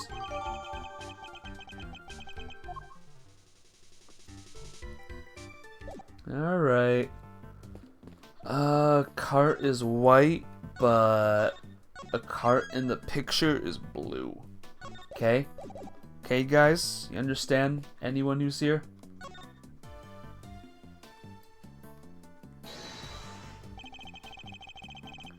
Yeah, it is. Larry, can I ask you something about your sketches? Fascinated by the work of the great Laurice Donham, huh? It's the composition, right? Not exactly. This light blue tablecloth, you painted it that exactly as you saw it, correct? I already told you. Everything is exactly as I saw it. But the tablecloth on the cart here in this room is white. Wow. Your head's so full of crazy theories and simple stuff just passes you right by, huh? No, what's that look for? Listen, just before I drew that sketch, I was in the middle of some business with the cart with the tea set on it, okay? Tea set on it, okay? What kind of business? That's right. It was the hiding the pieces of the teapot I smashed kind. That's nothing to boast about. Anyway, I was still in the middle of cleaning it all up when Judy came out of the winter wing. I didn't want to get busted for breaking the pot, so I quickly drove out of sight. Oh, she had a different one. A blue one. Wait, Miss Bound came out of the winter wing? Yeah, and she was pushing a cart, a different one. That's the one with the light blue tablecloth on it that I drew. And what did she do with this second serving cart? Well, I saw her wheel it into the summer wing, but I don't know what happened to it after that. When she came back out, she was pushing one of those other carts, the kind you can lift stuff with. The lift cart? Yeah, so I called out to her, but she just ran off and left it behind. Never had her down as the shy type, but it just goes to show, you never know. Another serving cart and a lift cart. Is there maybe another tea set too? We better check with Miss Bound. Miss Bound! Hey, Captain Chips. I was wondering where you were. How you doing? What's up? The 2 carts. Are there 2 serving carts here at the gallery, Miss Bound? Oh, yes. Why did you ask? A certain so-called artist showed us this sketch. Eating me some cake? Wow. At the same time, I was eating cookie. Not at the same time, but earlier today. I was eating cookie. It's light blue. Light blue? I'm afraid your friend must be mistaken. I only use white tablecloths, freshly laundered and starched. Like the perfect wrinkle-free one on the cart here in the fountain room, right? Exactly. If I saw so much as a blemish, I would replace it right away. Could the color of the tablecloth in the sketch simply be mistaken? A mistake on Larry's part? Do you have any idea of what you might have been doing with this sketch was drawn? Let me see. I appear to be carrying out my usual duties. I'd like to ask you a little more about these duties, if I may. So we were wrong about the body, by the way, Captain Chips. The body is not her. The one that we found in the fountain, because, you know, she's right there. The body is actually this guy. The dead Artie Frost from, 17 years ago. Apparently, he's dead again. He's double dead. What exactly were you doing when this sketch was drawn? They froze his body. Someone did. Someone sure did, that's for sure. Because from what I can see, your cart doesn't have a tea set on it. I was delivering some chocolates to the investigating officers. Yep, and, one of the things, was tampered with. What was it? It was, where was it? It was this. That piece there that was missing, that bloody piece, was tampered with. By, Von Karma, no less. And that's when that's when, Gregory Edgeworth dealt a blow to his perfect record, and then he died. Gregory, I mean, aw, now I'm jealous. I love chocolate. Whoops. I love chocolate. Well, there were a few left over, so here, for you both. I made them myself. I hope you like them. Woohoo! Hee hee, thanks, Miss Bound. Well, why not? They're a little melted, but I suppose that's because they've been sitting around an inner pocket. They're super sweet. I love them. Hee hee, I'm very glad to hear it. They may not be the prettiest, but I'm grateful for the energy boost nonetheless. Though perhaps they could do with a little less sugar. A little less sugar, you say? Well, chocolates. Did you like my chocolates? Oh yeah, they were super sweet. I love them. Hee hee, I'm very happy to hear it. Samson had such a sweet tooth, he wouldn't have them any other way. They might not look the best at the moment, but her love for her family shines through in how they taste. Oh my, is that me? Yes, it was painted by the so-called artist over there. It's wonderfully drawn. Would you mind if I kept it? I'm sorry, Miss Pound. I'm afraid it's an important piece of evidence. Oh, I see. That's a shame. suppose Larry's charm is something of a talent if he can impress a gallery owner with sketches like these. Okay. I've pretty much identified everything, so I guess we'll... logic. Minty fragments, switch teapots, the tea smells different. Boom! Boom!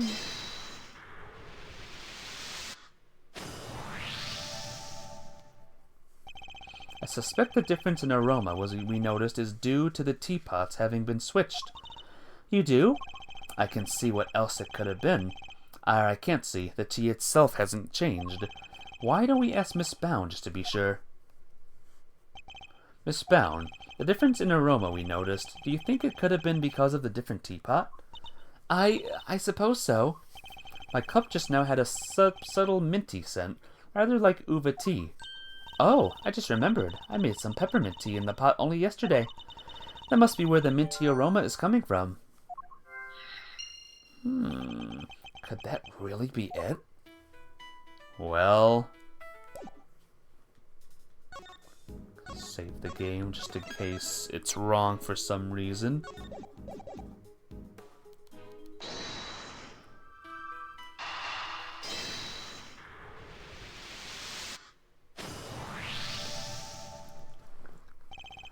The tea from the teapot Larry switched in from under the cart smelled faintly of mint. Right? Miss Bound said that she used that pot to make peppermint tea yesterday. Yes, but there's something else that's been troubling me. Miss Bound seemed more taken aback by switching of the teapots than breaking of one. You're right. You'd expect it to be the other way around. I suspect she might have been deliberately hiding the teapot underneath the cart. But why? One of Ubi's key characteristics is its minty fragrance. So what if she had been hiding someone in that teapot? What? In the teapot? It's simply a possibility, but one worth investigating, I believe. Mr. Winner, any luck finding that Ubi? Huh? Oh. My, 2 helpers haven't come in today, by the way, Captain Chips. Sad to say. So I've been kind of using a guide, a little bit. My people are searching the entire gallery, but they haven't found anything yet. And what about you? Don't tell me you know where it came from. I may have an idea. Ha! I knew it. If I can't find it, there's no chance so useless. What? You do know where it came from? Yes. Where? It came from... I'm gonna save the game. That's where. Miss Bound's teapot. Wow, nice piece. I like it. Yeah, this looks like a fitting prize for a natural-born winner. It's not a prize, it's a vital piece of evidence. Oh, it's just evidence. Then I'll have one of the forensics people check it out.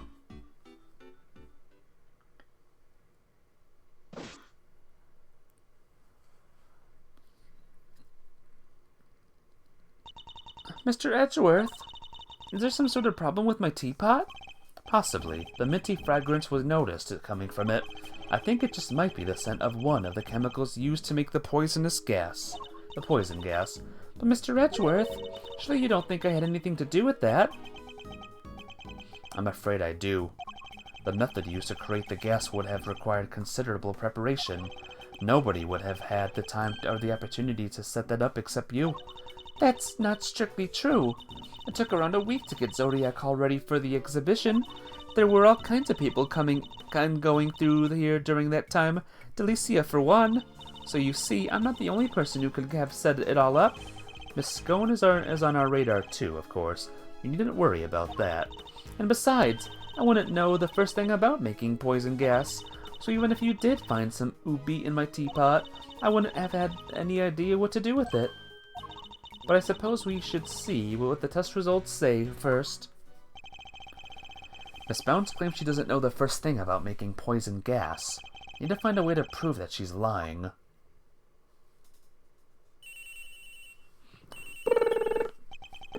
Edgeworth speaking. Sir, it's me. Is everything alright, Detective? Everybody's left the winter wing. It's just me in here now, which means I can tell you what we found. You really shouldn't be sharing information about the investigation. But after the past week or so, I'm not about to stop him now. The exhibits in here are have all completely melted. All that's left in the display cases is some stuff at the bottom. Most of it in the Taurus case, than the Gemini case, though. Describe this stuff for me if you can. Yes, sir.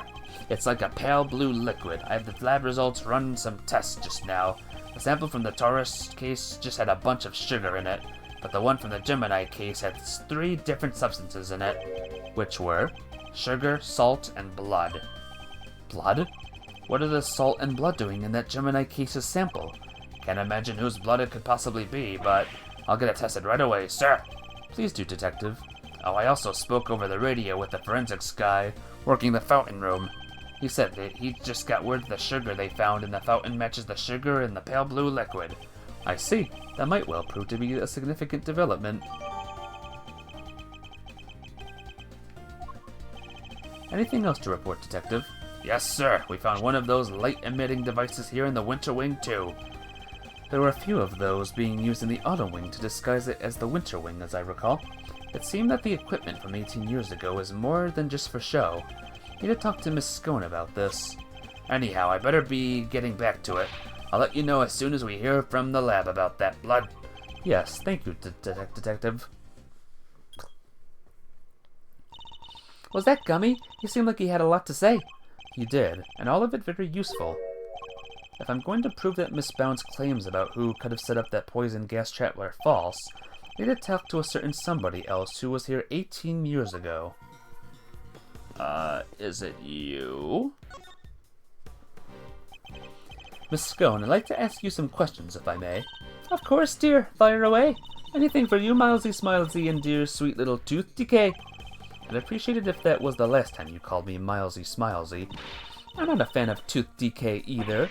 Well, you just have to like it or lump it. I can't change a nickname once I've settled on it. Ugh, well, I guess we've tried. What can you tell us about the various devices used to decorate the gallery's exhibits? There seem to be some pretty specialized items in use. Light-emitting devices, luminous fabrics. Oh, I can tell you all about those, dearie. After all, I'm the only one who gave them to Moody Judy. It was my way of saying sorry after I broke the rules all those years ago. I brought her 4 lovely new salt lamps, and I gave her the 4 pieces of luminous cloth I used for the contest. Wow, that's super generous of you. Tee-hee-hee. Well, us girls have to do our best, don't we? Not everybody understands, of course. That better not be a dig at me, Delish. I told you how kind I thought that was. Well, yes, back when you were a dear, sweet, innocent baby boy. What happened to you, eh? Dear, sweet, innocent baby boy, Mr. Fender? Can't quite picture that, I have to say. So these decorations, they're all the same as the ones you saw 18 years ago, correct? Yep, salt lamps, glowing fabric, light-emitting doodads, the whole bit.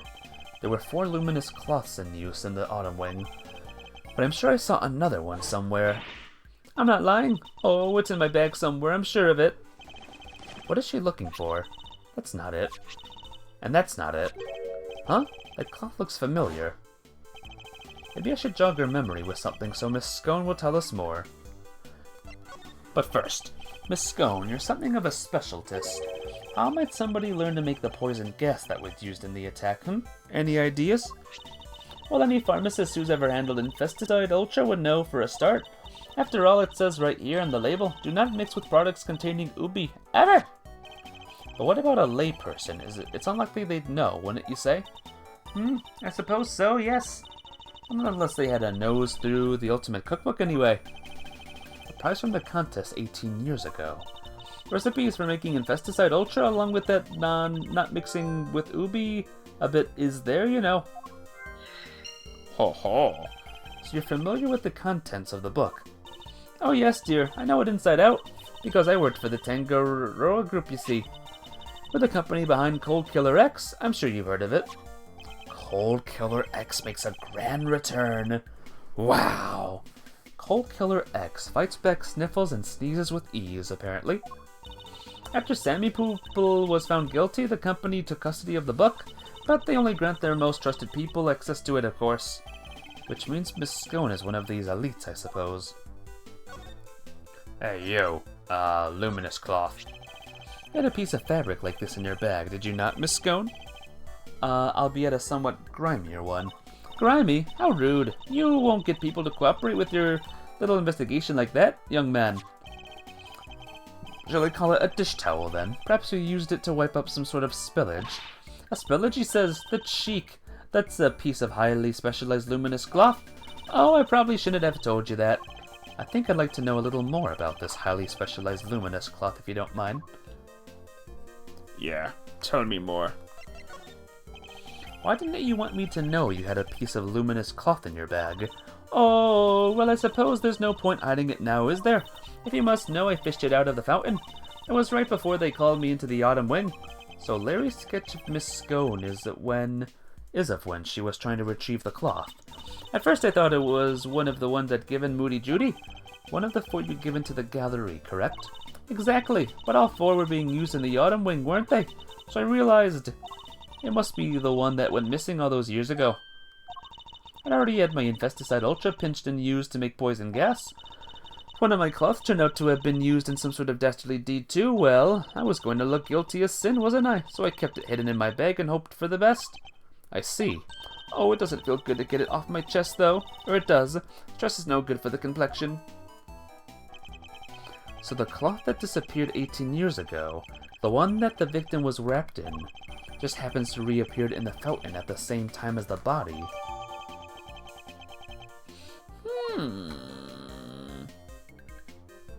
I think... That's as far as my sentence goes, I think. I don't think I can do any more. Yeah, I only just have one.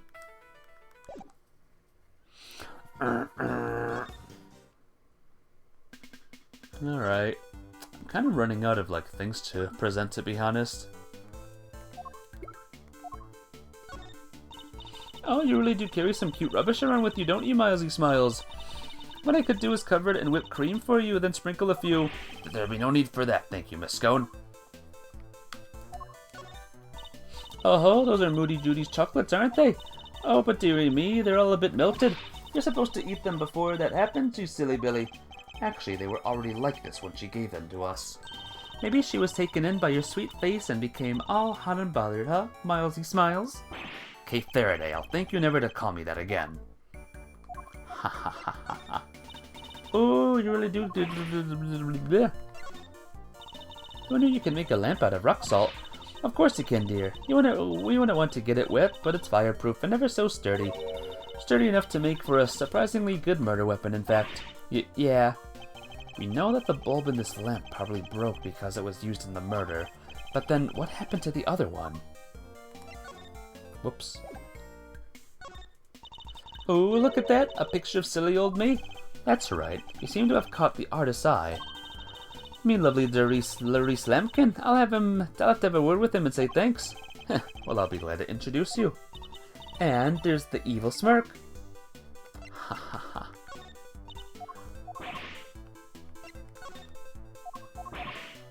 No. No. Have you read the Ultimate Cookbook, Miss Scone? Of course I have. I'm a pharmacist, you know, even if I do wear a big pink hat. I think it's so cool you're a pharmacist. Well, so do I, dearie. So do I. And aren't you a little... Oh, sweetheart, my little tooth decay. Since when were you interested in pharmaceuticals?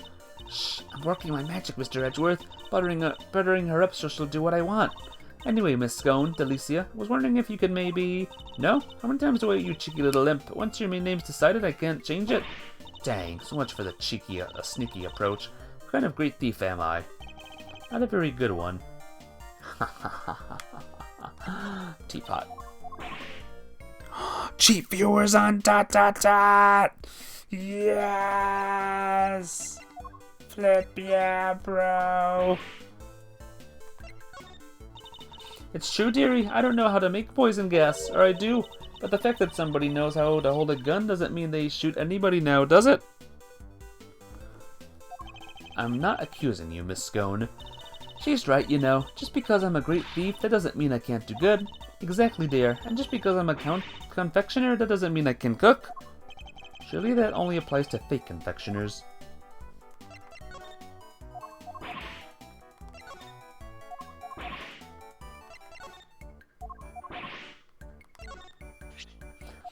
Oh. Yeah, we did this already. Whoops! Whoops! Whoopsie! Whoopsie! Whoopsie!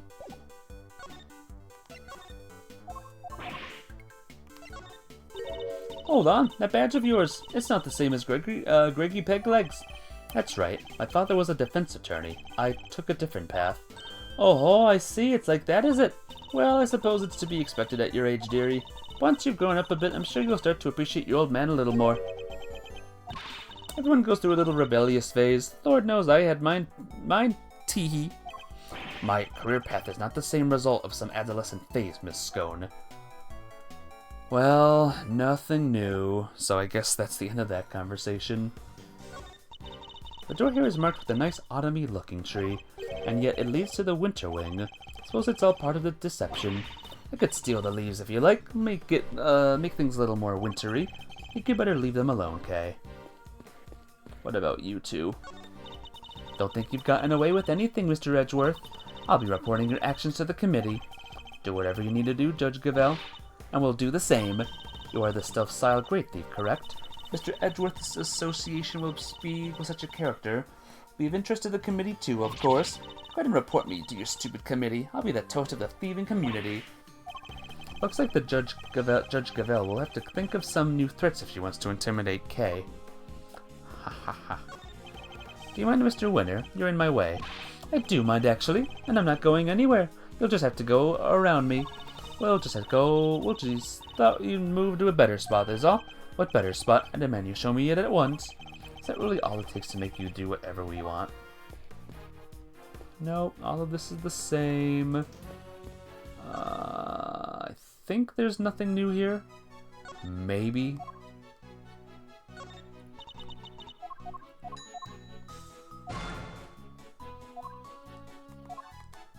I don't know what to investigate now, guys.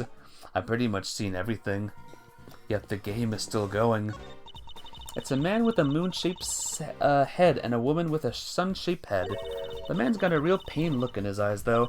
Isn't this another Paul Halleck piece? Yes, from his younger years, when he was something of a dreamer. He depicted those closest to him by means of a motif taken from nature. The piece is tilted. My parents. Guess that mom shone brightest in that house. So all of these are done. Statues of a man and a woman in old-timey clothes. Did Paul Halleck make these as well? Yes, it seems he created them later in his life, once he had begun to make a name for himself. His wife pushed him to sculpt the two of them as ancient gods, and he couldn't say no to his beloved. The title is The Beautiful Goddess Venus and Her Humble Servant.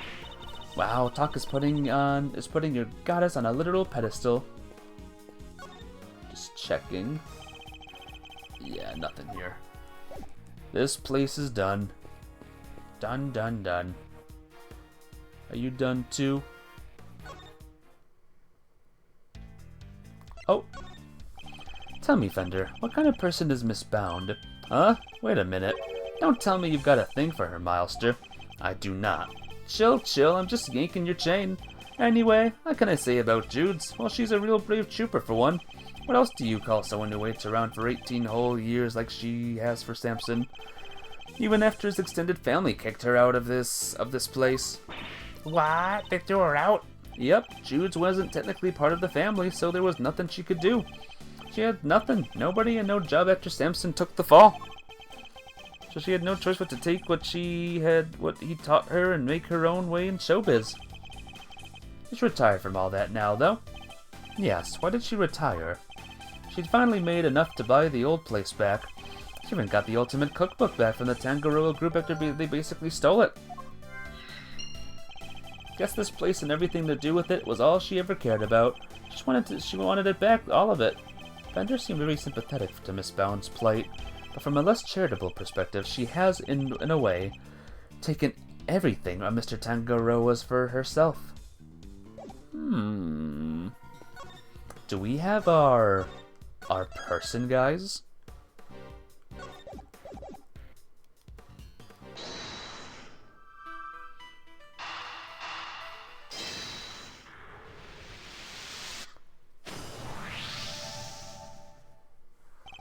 The Ultimate Cookbook contained instructions on how to create the poison gas, and the current owner of that book is none other than Miss Judy Bound.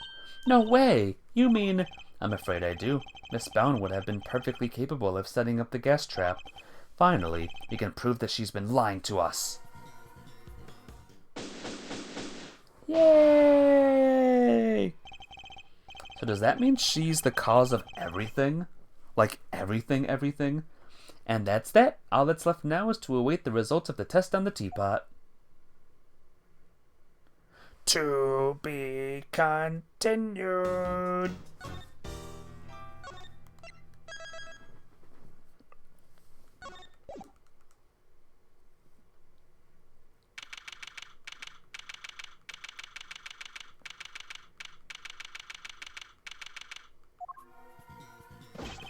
The test results have just come in, sir. Pieces of ubi were found in the teapot. They were? Just like Mr. Edgeworth said. Curse you! You'd better not think this means you beat me. You really need to drop this obsession with coming in first, Mr. Winner. We're all on the same side here, remember? We're all trying to get to the truth. What? But first is best. Everybody knows it's better to be a winner than a loser. There's really no way for a prosecutor to think. Not a successful one, anyway. What? But I...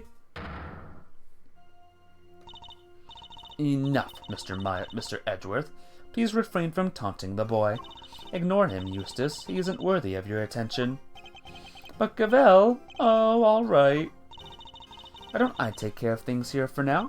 In the meantime, you can perform the far more important task of going and checking on the victim. Oh, yeah. Good idea. I'll be right back. Excellent. We shall see you shortly, then. Mr. Winner's annoying, but totally harmless. Judge Gavel, on the other hand. Now. Miss Bound, perhaps you could explain why traces of ubi were found in your teapot. I had no idea there was anything like that in there. But perhaps it's one of the ingredients in the dishwasher soap I use? So you are telling the court that you did not intentionally put ubi in the teapot? Yes, exactly. Why would I? Until today, I had no idea that it could even be used to make poison gas. You're a trained actress, are you not, Miss Bound? I'd have thought you would be a more convincing liar. Well, what do you mean? You have access to the Ultimate Cookbook, correct? A book that just happens to contain instructions on how to create the poison gas used in the attack, meaning it's perfectly possible for you to know exactly how to make it. You're very well informed, Mr. Edgeworth. Miss Bound, is what Edgeworth said true? The book does contain information on how to make the poison gas, yes. But the fact that I have seen it doesn't make me guilty. Can I ask exactly how the gas was triggered? The victim used a blowtorch to heat the lid of one of the display cases, thereby melting the ubi. I see. But he locked himself in the room too, didn't he? Surely that, and the fact that he triggered it himself, wouldn't it point to it being a suicide attempt? So she's not willing to admit to anything. Furthermore, where would I have gotten hold of the Infesticide Ultra? Oh, I don't know. Perhaps you stole it. You know, I did bump into Moody Judy a week or so ago, and that very evening I noticed my Infesticide Ultra had gone missing. Judy, surely you didn't. Delicia, you carry your bag of pharmaceuticals with you everywhere, don't you? There would have been any number of opportunities for someone other than myself to steal it from you. That's true, and I don't have any hard evidence that it definitely was Miss Bound who stole it. Judes, there's clearly something you're not telling us. Why don't you just come clean, We all know you'd never hurt somebody for no reason, so... Not you too. You think I'm guilty as well, Mr. Fender? Can you blame me? We got one wing disguised as another, a gas trap in one of the display cases, and you're the proprietor of the establishment. It's looking not a lot like you did it, kiddo. You've got this all wrong. You have to remember, the gallery doesn't have any security cameras, nor any security personnel. If some ill-intentioned person or other wanted to get in undetected, I don't think they'd have much of a problem. Wow, you're practically asking to be burglarized. You need to be more careful. A great thief could have a field day in there. And I don't think she's joking. And actually, it seems that Mr. Gusto did in fact enter the gallery before it opened. Sheesh. Judy's one tough cookie. She's not budging an inch. Maybe it's time to rock a little technique Gregory taught me back in the day. And what technique might that be? So hear me out. Everything's connected to what happened 18 years back, yeah? And since we're not getting anywhere by focusing only on the here and now, maybe we ought to approach it from a different angle and look to the past for clues instead. A turnabout in thinking, so my father used this method as well. Alright, let's run this through the old Thinkatron. How was Juge involved in what happened back then? According to Miss Bound, it was because of her that Mr. Frost's favorite ice sculptures melted. Let's save the game.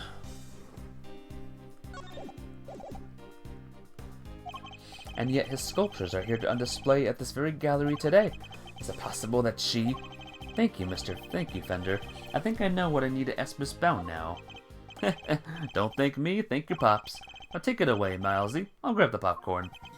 Miss Bound, you say that you were the one who caused Mr. Frost's creation to melt 18 years ago, correct? I'm afraid so. I was young and foolish, and it was a terrible accident. And yet what you did allowed you to open this exhibit, no? What do you mean? Yes, what do you mean, Mr. Edgeworth? You're going to ask such questions. Perhaps a formal testimony from Miss Bound might be best? Yes, perhaps it might. Need to know a little more about Zodiac Hall.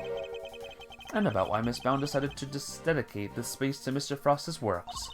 Very well. If you believe it to be relevant to the case, I will allow it. Miss Bound, would you mind? Not at all. I'll do whatever it takes to prove that I'm innocent.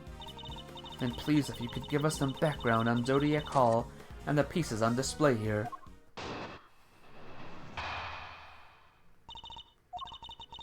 It took 18 years, but at long last I was finally able to buy Samson's home back a little while ago. But a place like this is expensive to maintain, so I decided to turn it into an art gallery.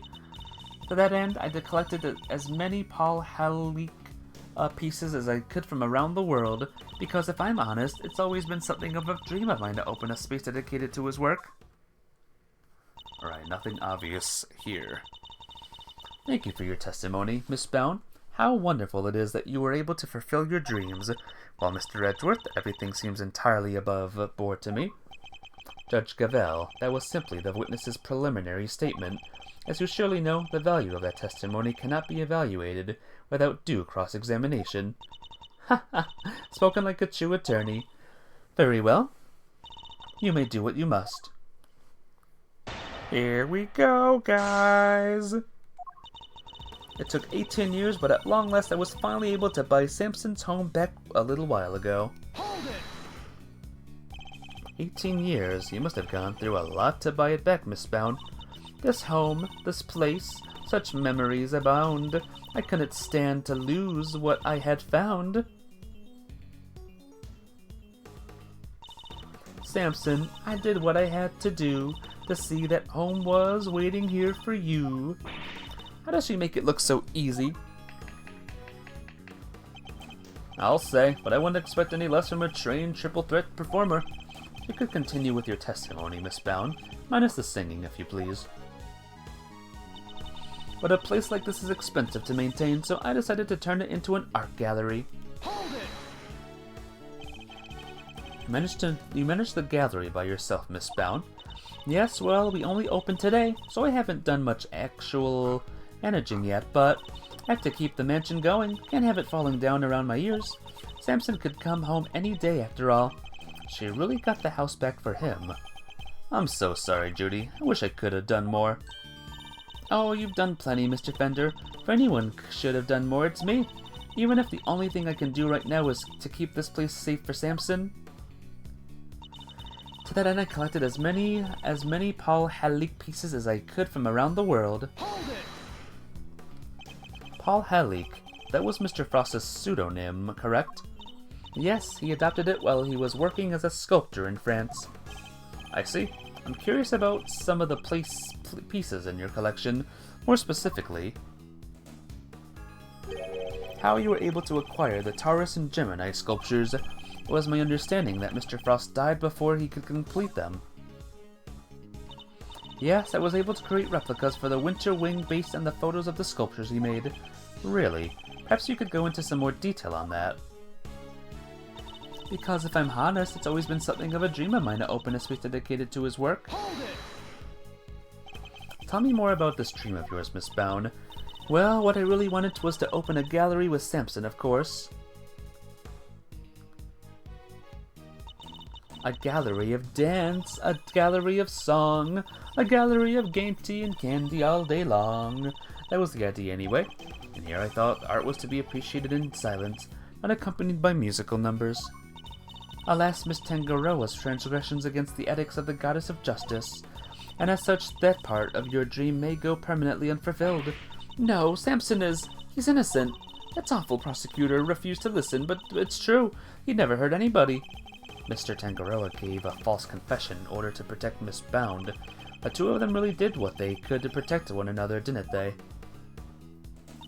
He was able to create replicas for the Winter Wing based on photos of the sculptures he made.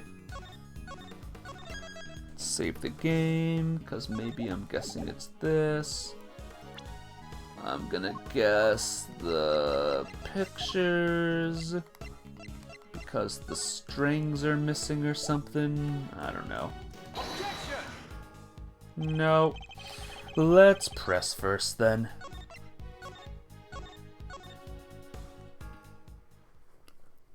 I wish those two peoples were here. I truly do, guys. Where could they be?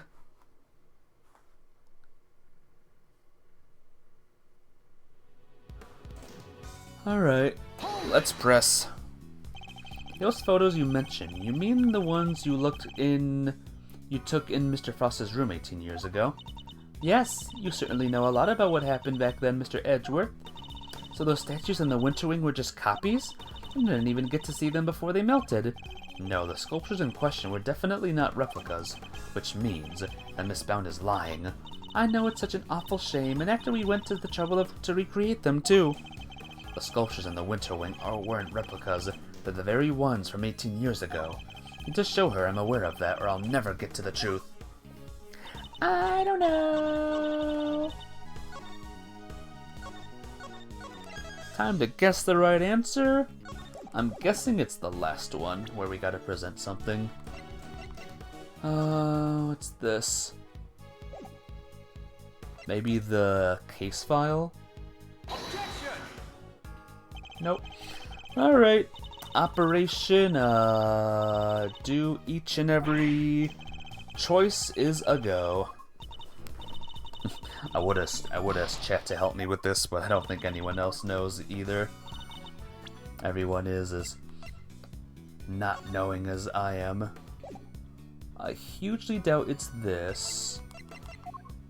And there's still so many options. Analysis thing? Maybe this?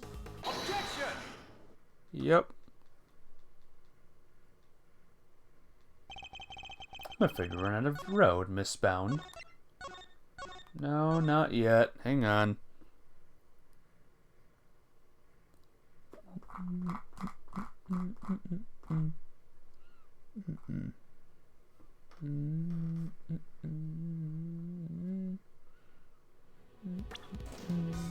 Okay.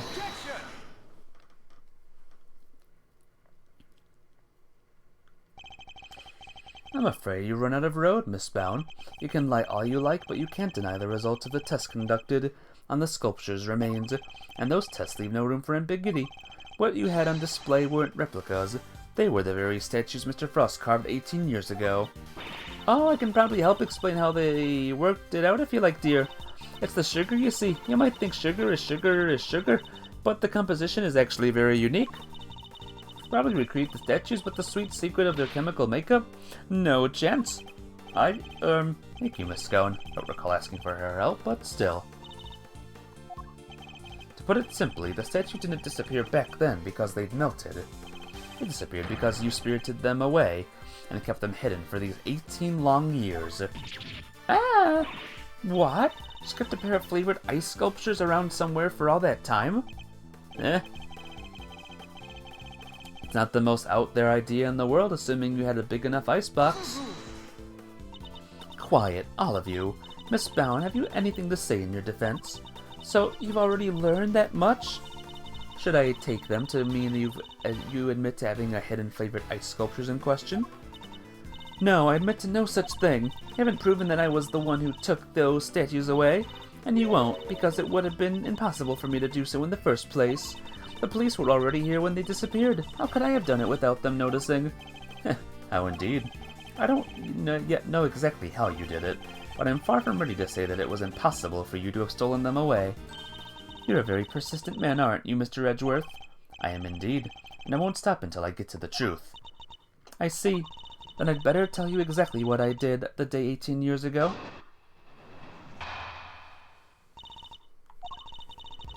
The whole time before judging began, I was waiting upstairs in our living room area on standby. During the judging, I had to go change the camera's film cartridge for Samson, but before I could take the camera back to Samson, I discovered Mr. Frost's body. Later, around when your father arrived, I began to make the rounds and serve tea to everybody present. That was when I saw Mr. Gutso enter Mr. Frost's room. And those were my movements on the day it all happened. I hardly see how you could take issue with any of that. That's for us to decide, Miss Bound. Are you saying there's a contradiction in her story, Mr. Edgeworth? I'm more focused on proving the fact that she did indeed steal those statues. The question is, what would she have to have the opportunity to do so, or when, rather? If I can pinpoint that, I might be able to prove what exactly she got up to.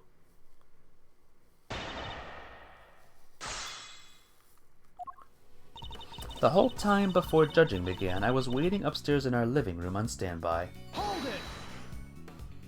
And what were you doing while you were waiting? I was in my room practicing some dance routines. I was on a TV show called Bacon Bop with Samson, you see. Bacon Bop? What kind of show was it? It was a children's show. The two of them would sing and dance and make a variety of sweets. Wow, that sounds awesome! Hold the phone, Miles. You used to watch it? My father introduced me to it.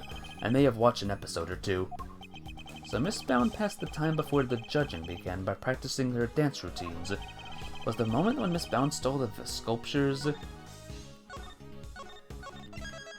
I have no idea. So... no, maybe? That can have been the moment she did it. I'd better listen carefully to what she says. So basically, it's guess the right moment, I guess. Hold it! Were you the one who was able to move around freely during the judging? Well, I wouldn't say freely exactly, but I was able to move around more easily than the contestants, yes. Even so, I could hardly have spirited the sculptures away while Samson was standing right there, could I? I ran straight off to change the film as soon as he asked me. I wouldn't have had the time. So changing the film and the camera as requested by Mr. Tangaroa, was this the moment? But before I could take the camera back to Samson, I discovered Mr. Frost's body. Hold it! You entered the room containing Mr. Tangaroa's work before bringing the camera back to him, correct? Yes, I heard the sound of something collapsing. Samson, are you in there? Ah!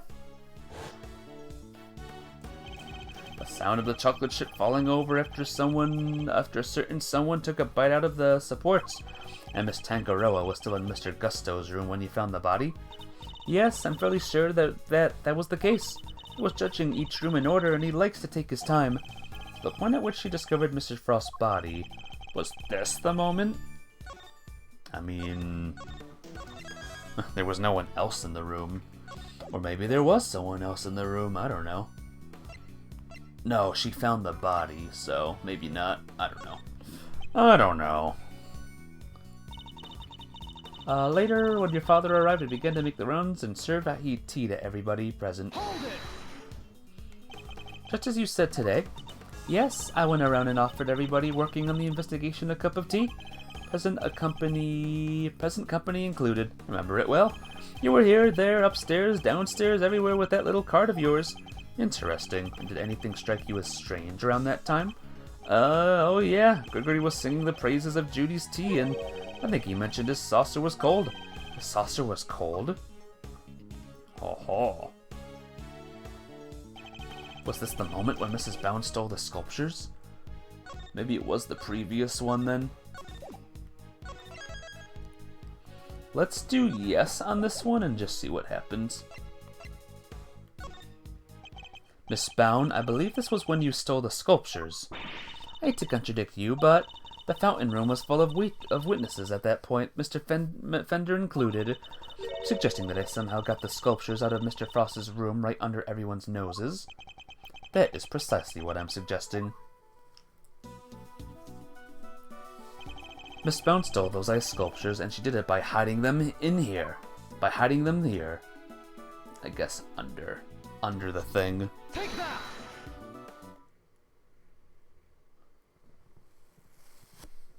Because the tea was flippin' cold. My father and Fender had no idea that one of the sculptures was mere inches away from them, because it wasn't just a tea set you were pushing around, Miss Bound, but a hidden ice sculpture in a glass case. Ah! Surely such a thing would have been impossible. How would a case of that size fit on a serving cart? It would have been spotted immediately.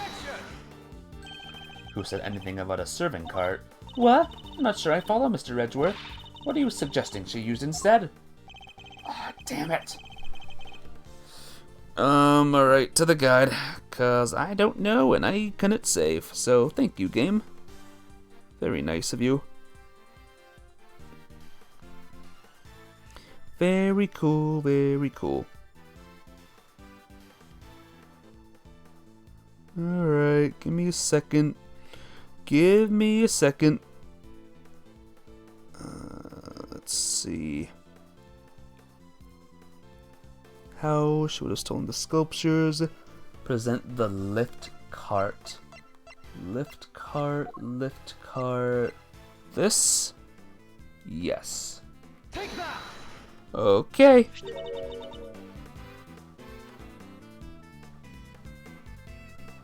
Hey, I would have thought about it, but the game wouldn't let me save, so. And this is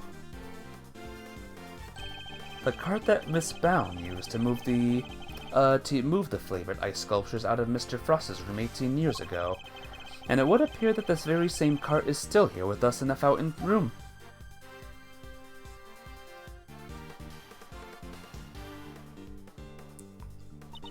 We originally brought it for use in the contest. And you're saying that Miss Bound located Mr. Frost's sculptures under this cart and carried them off? I am.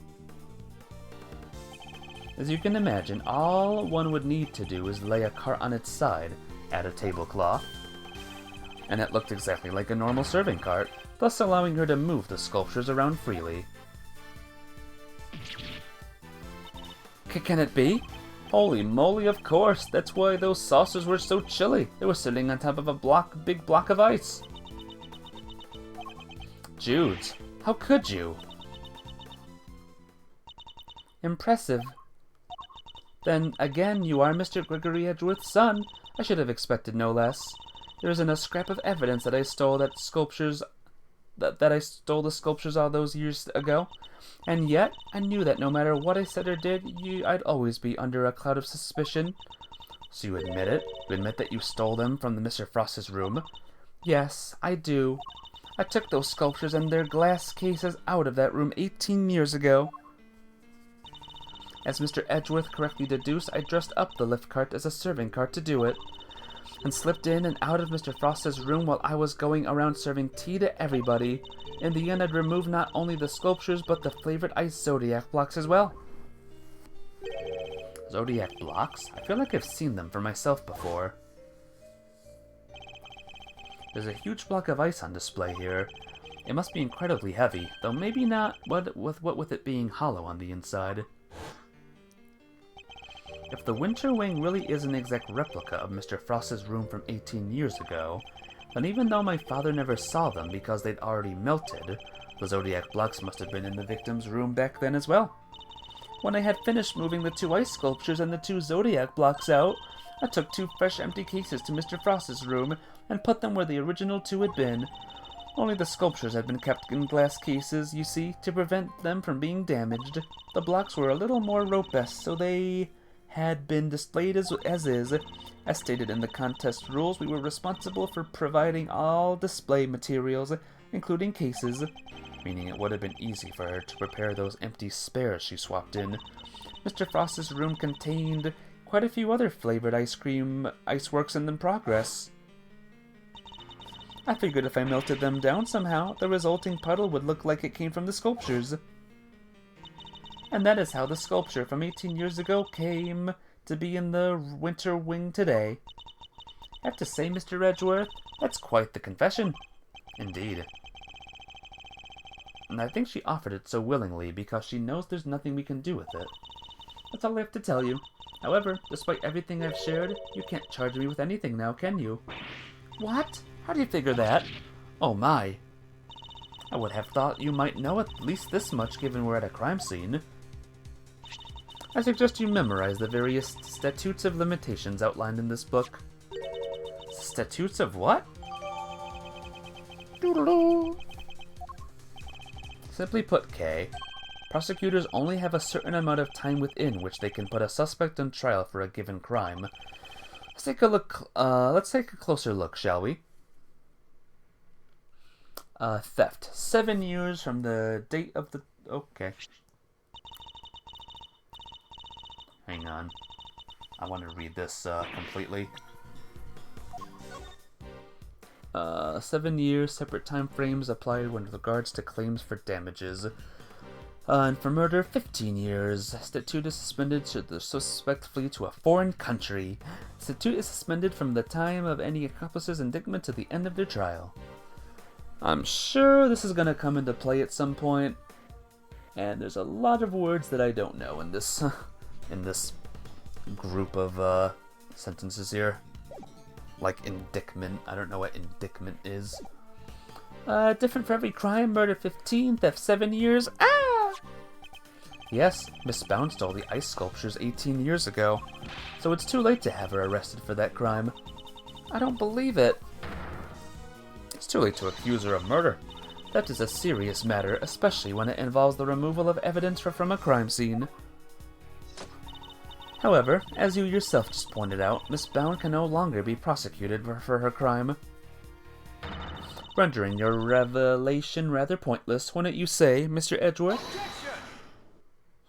Kind of a dumb rule.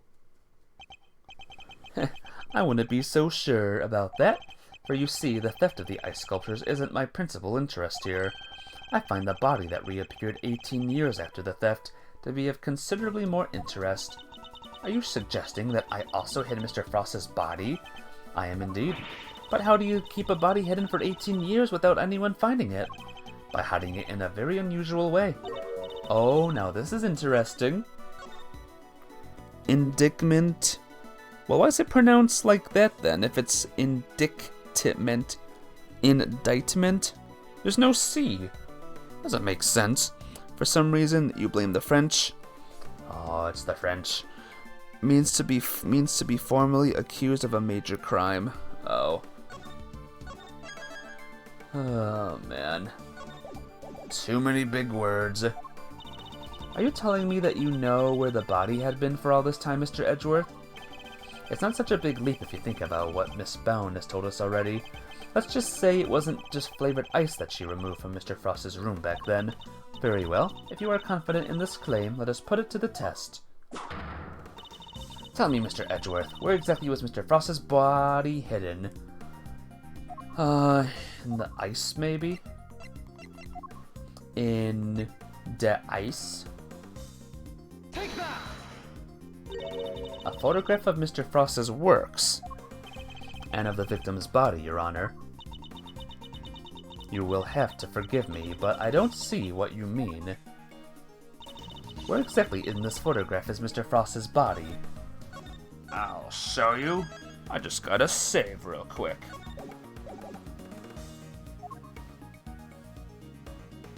The victim's body is hiding right here. Here maybe? In the robe or whatever? Take that! The Gemini sculpture? Yes, it may look like a sculpture at first glance, but it is in fact Mr. Frost's corpse. What? Surely you can't be serious. I don't see anything in that photograph to support such a wild claim. And the statue on the left, if you had to guess? Yeah, the statue, the left one. That's because a certain piece of evidence was used to hide the body in plain sight. And what piece of evidence might that be? The court demands that you present what was used to conceal the body. It was my prosecutor's badge. Yeah, it's true. I'm gonna guess the cloth. Take that! One of the cloths from the autumn wing? Yes, when it's made to glow in just the right way, it's so visually convincing you might mistake it for ice. Isn't that right, Miss Scone? Well, yes, dear, but you can make it look like just like about anything, really, even blazing fire. And the right shade of blue would make it look like ice, yes, exactly like it, in fact. Is it not the case that a certain special device is needed to generate these colors, though? If you would care to take another look at the photograph of the winter wing, Your Honor. Just in case, I better save it again, in case I gotta point out a thing. You'll notice that there's a small box connected to the bottom of the Gemini display case. Yep, right there. That's on one of the very light-emitting devices in question. Detective Gumshoe even confirmed its presence. In fact, this particular device went missing 18 years ago. Back then, it was no doubt firmly connected to the cloth inside the display case, which means Miss Bound had no choice but to take it with her when she removed the sculpture. So you see, this cloth and the light-emitting device were being used to create the illusion that Mr. Frost's body was in fact a statue carved from ice. No! This can't be. Wait, you're telling me that when we took that photo of us in the winter wing, yes, we were standing right in front of the body. But the body and the cloth were both recovered from the fountain. Why were they found there if the body was supposed to be in the winter wing disguised as a sculpture? Because there would have been no mystery as to how the body had been hidden if we had found it as is. Miss Bound needed to remove Mr. Frost from the winter wing in order to throw us off the scent. Ridiculous. I don't recall her sneaking around behind our backs to throw a body in the fountain. No, and she didn't need to, because she had another method at her disposal. Better save again. Predicting like when a thing will appear. Her trusty little lift cart, the same cart that had proved so useful in executing her original theft. What? Ah! I believe she wheeled the body into one of the other wings and floated it down the stream to the fountain. The frozen body, being quite solid, probably got stuck somewhere along the way, which is why only the cloth appeared at first, the cloth Miss Scone discovered. And then the body followed afterwards once it had thawed it enough. It's an ingenious theory, Mr. Edgeworth, but can you prove that it was me? It seems a little unfair to expect me to accept your accusations without proof, don't you think? What about an eyewitness? Do you think someone might have spotted her when she was moving the body? As a matter of fact, I do, and the contradiction in the piece of evidence I was provided. So, someone can do the cross-examination? We'll shed light on exactly how Miss Bound moved the body as well. Well, Mr. Edgeworth, do you have any evidence to support your allegation? Of course, I have a piece of very compelling proof right here. Then please present it to the court. Alright, sorry. Let me save again real quick. As usual, I have no idea, so we'll play the guessing game. The drawing, maybe? Take that! Okay, it's the drawing. More drawings. And is that me? Yes, Mr. Butch drew sketches of people as they passed through the fountain room. But what I'm interested in is the cart we can see here.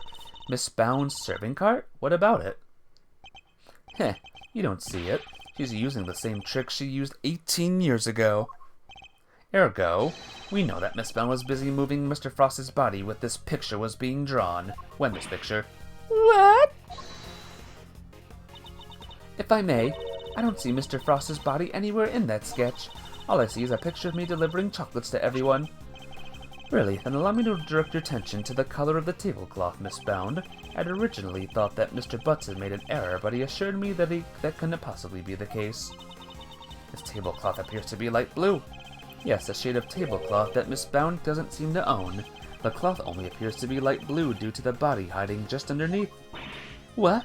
But the shape of the cart is perfectly rectangular, just as one would expect.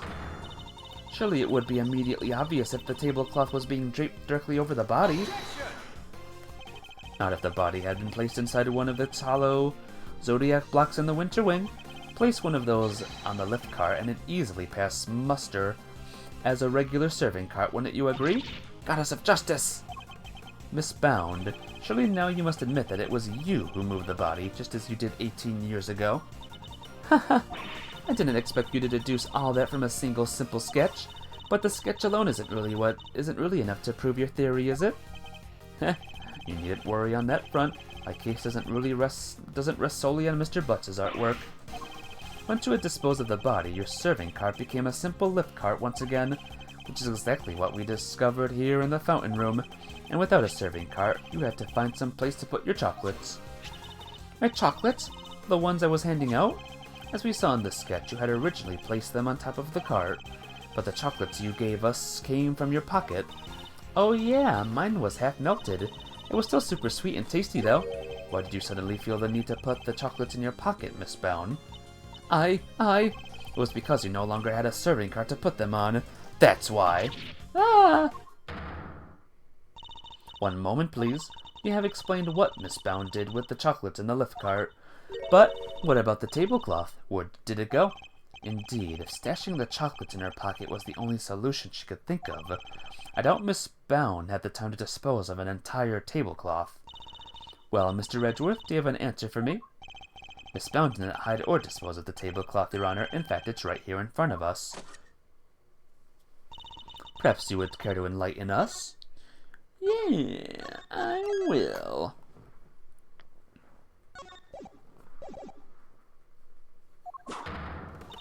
Where exactly is the tablecloth Miss Bound used to hide the body? Maybe in the fountain? Nope. Nope. Oh no. Load, please. I guess it's not still in the fountain. Maybe it's been moved or something.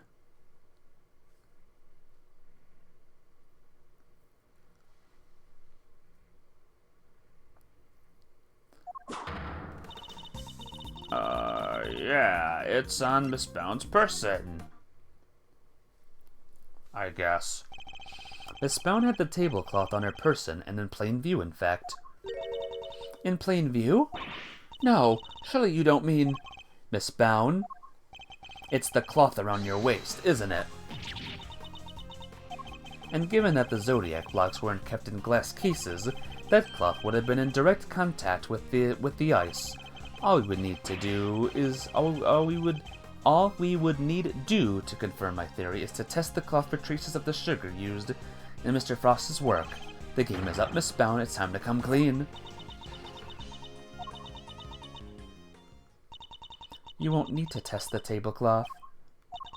Everything you said is true.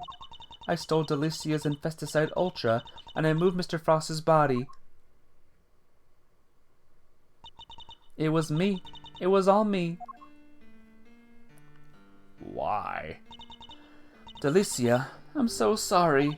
Last week I went into your bag and I took it. And then I put it in his pocket, hoping to make it look like he had tried to do it himself. I also made sure to leave no fingerprints but yours, just in case the police suspected foul play. Judy, you? Oh gosh. But Jude's? Why? Weren't we supposed to be on the same side, all fighting together to free Samson? We were, but I couldn't afford to get arrested. Not yet. Not until I'd finally proven that Samson is innocent. I always planned to give myself up in the end, I swear. I know it's easy to say that now, but Why do it this way, though? It's not like you. I'm sorry, Mr. Fender. I've caused you so much trouble. I've been the guilty party all along, ever since that day 18 years ago. Are you trying to tell us that the true culprit in the IS-7 incident was you? I committed a terrible crime. I took those sculptures and I stole them for purely selfish reasons. The moment Mr. Frost died, they became more than mere entries in a confectionery contest. They became the final works of Samson's favorite artist. I couldn't allow them to just melt away, not before he came home. And that meant I couldn't let anybody near them, not even the police. So I hid them. I knew it was wrong, but I just had to. I put them in the cold storage room for safekeeping. But what I had actually done was far worse than anything I could have possibly imagined. Because who would have thought that Mr. Frost's body itself was posing as one of the sculptures? So she doesn't know about the body when she stole the sculptures? Samson is a kind man, a saint. He can never kill anybody, never. And yet, because of what I did, the police never found Mr. Frost's body, and Samson was found guilty. Thought they did found his body, though.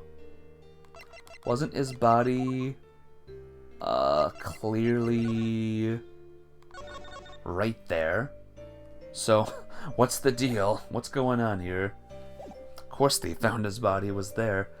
And yet, because of what I did, the police never found Mr. Frost's body, and Samson was found guilty.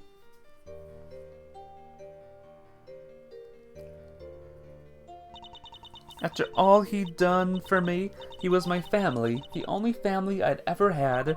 He was the most important person in the entire world to me, and I... Jude's. After his conviction, I was forced out of our home. I was finally able to return only a few days ago, and when I did, I went to the cold storage room to check up on the sculptures, and that's when I saw it. Mr. Frost's body had been there the whole time. Of course, by that point, the statute of limitations had expired. So I did what I did today, because it was the only way I could think of to make things right. It seems I've misunderstood her intentions. Everything she's done really has all been for Mr. Tangaroa's sake. Hey, what are you thinking about, Mr. Edgeworth? Something that's been puzzling me. Why did Miss Bound use poison gas? Why not a more reliable method? Why disguise the Autumn Wing as the Winter Wing? The only reason I can think of is to confuse someone who was here 18 years ago. Yeah, I wonder what she had in mind. She was trying to prove that Mr. Tangaroa is innocent.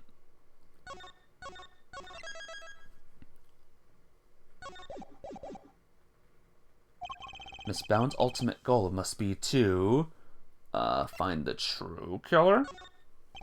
Could she have been trying to discover the identity of the true culprit? Miss Bound, your ultimate aim was to see Mr. Tangaroa cleared of all charges, correct? And to that end, you had to expose the real killer and have the police find that body from 18 years ago. Is my understanding of your intentions correct? Exhibiting the sculptures was sure to force the killer to return to the crime scene. After all, they were the only person apart from you who knew that the body was hidden in the icework. So they would have freaked out thinking the body was about to be discovered and come running, yeah? Exactly. But Miss Bound ran the risk that the killer might successfully cover their tracks this time. In the worst case scenario, they might even have been able to remove Mr. Frost's body from the scene. So how could she lure the true killer into revealing themselves without putting vital evidence at risk? Oh, I see what you're getting at. You're saying that's why the Autumn Wing was all winter wingy. I am. You were betting on one thing, Miss Bound, weren't you? That whoever opened the Pisces case you had so carefully disguised as the Gemini case would be the real perpetrator of the IS-7 incident. No. But that would mean the real killer was... Enough. Not another word. Do you realize the implications of what you are saying, Mr. Edgeworth? You prepared to stand behind the accusation you are clearly about to make? Miss Bound set a trap for Mr. Frost's killer. I'd better save it, because this is a big moment. meaning that whoever found themselves caught in the trap is highly likely to be the guilty party. But I lack the evidence to support such an assertion. To accuse someone without any evidence is not to be done lightly, so should I really go ahead and make my accusation and name Mr. Frost's killer nonetheless? Sure.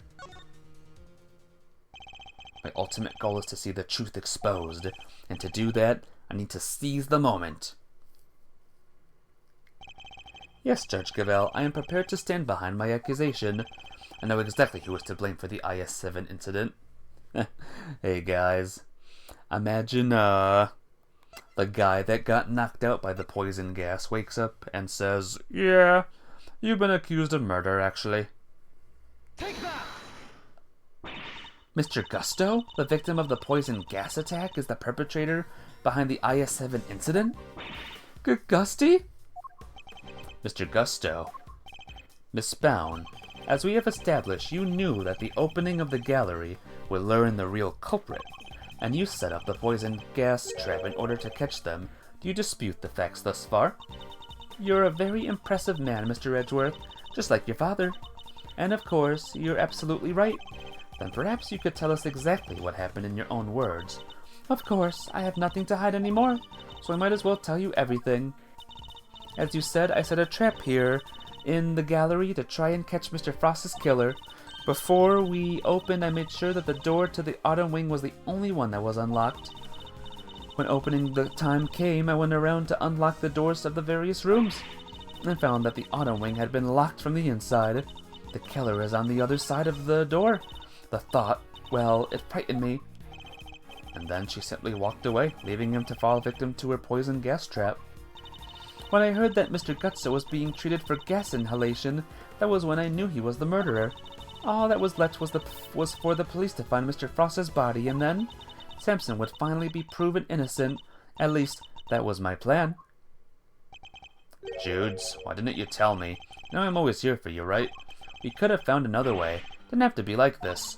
Thank you, Mr. Fender. You've been so very kind to me all these years. But I'm the one who created this mess, so it was up to me to try and clean it up. I didn't care what it took, so long as I could get Samson out of that awful place. Judy, Judy, Judy. 18 years ago, the police managed to cover up the fact that Mr. Frost's body had gone missing. If I went to them now and said that it had reappeared, I was afraid they might have tried to cover things up again. So I worked to set off a very public incident here in the gallery, in front of many witnesses as possible.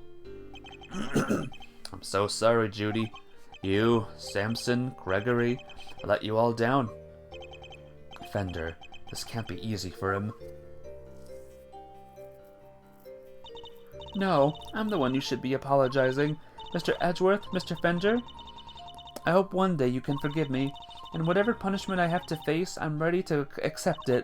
But please, if I may ask one thing of you, it's that you simply must clear Samson's name.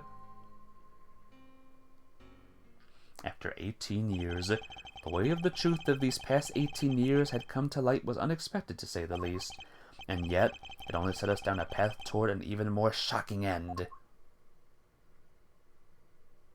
To be continued.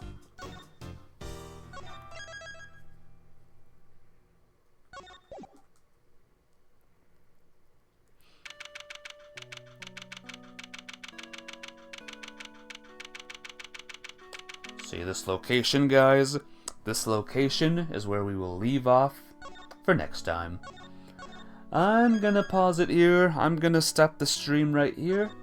And I guess we'll finish off Case 3 next time around. And then we'll be on Case 4.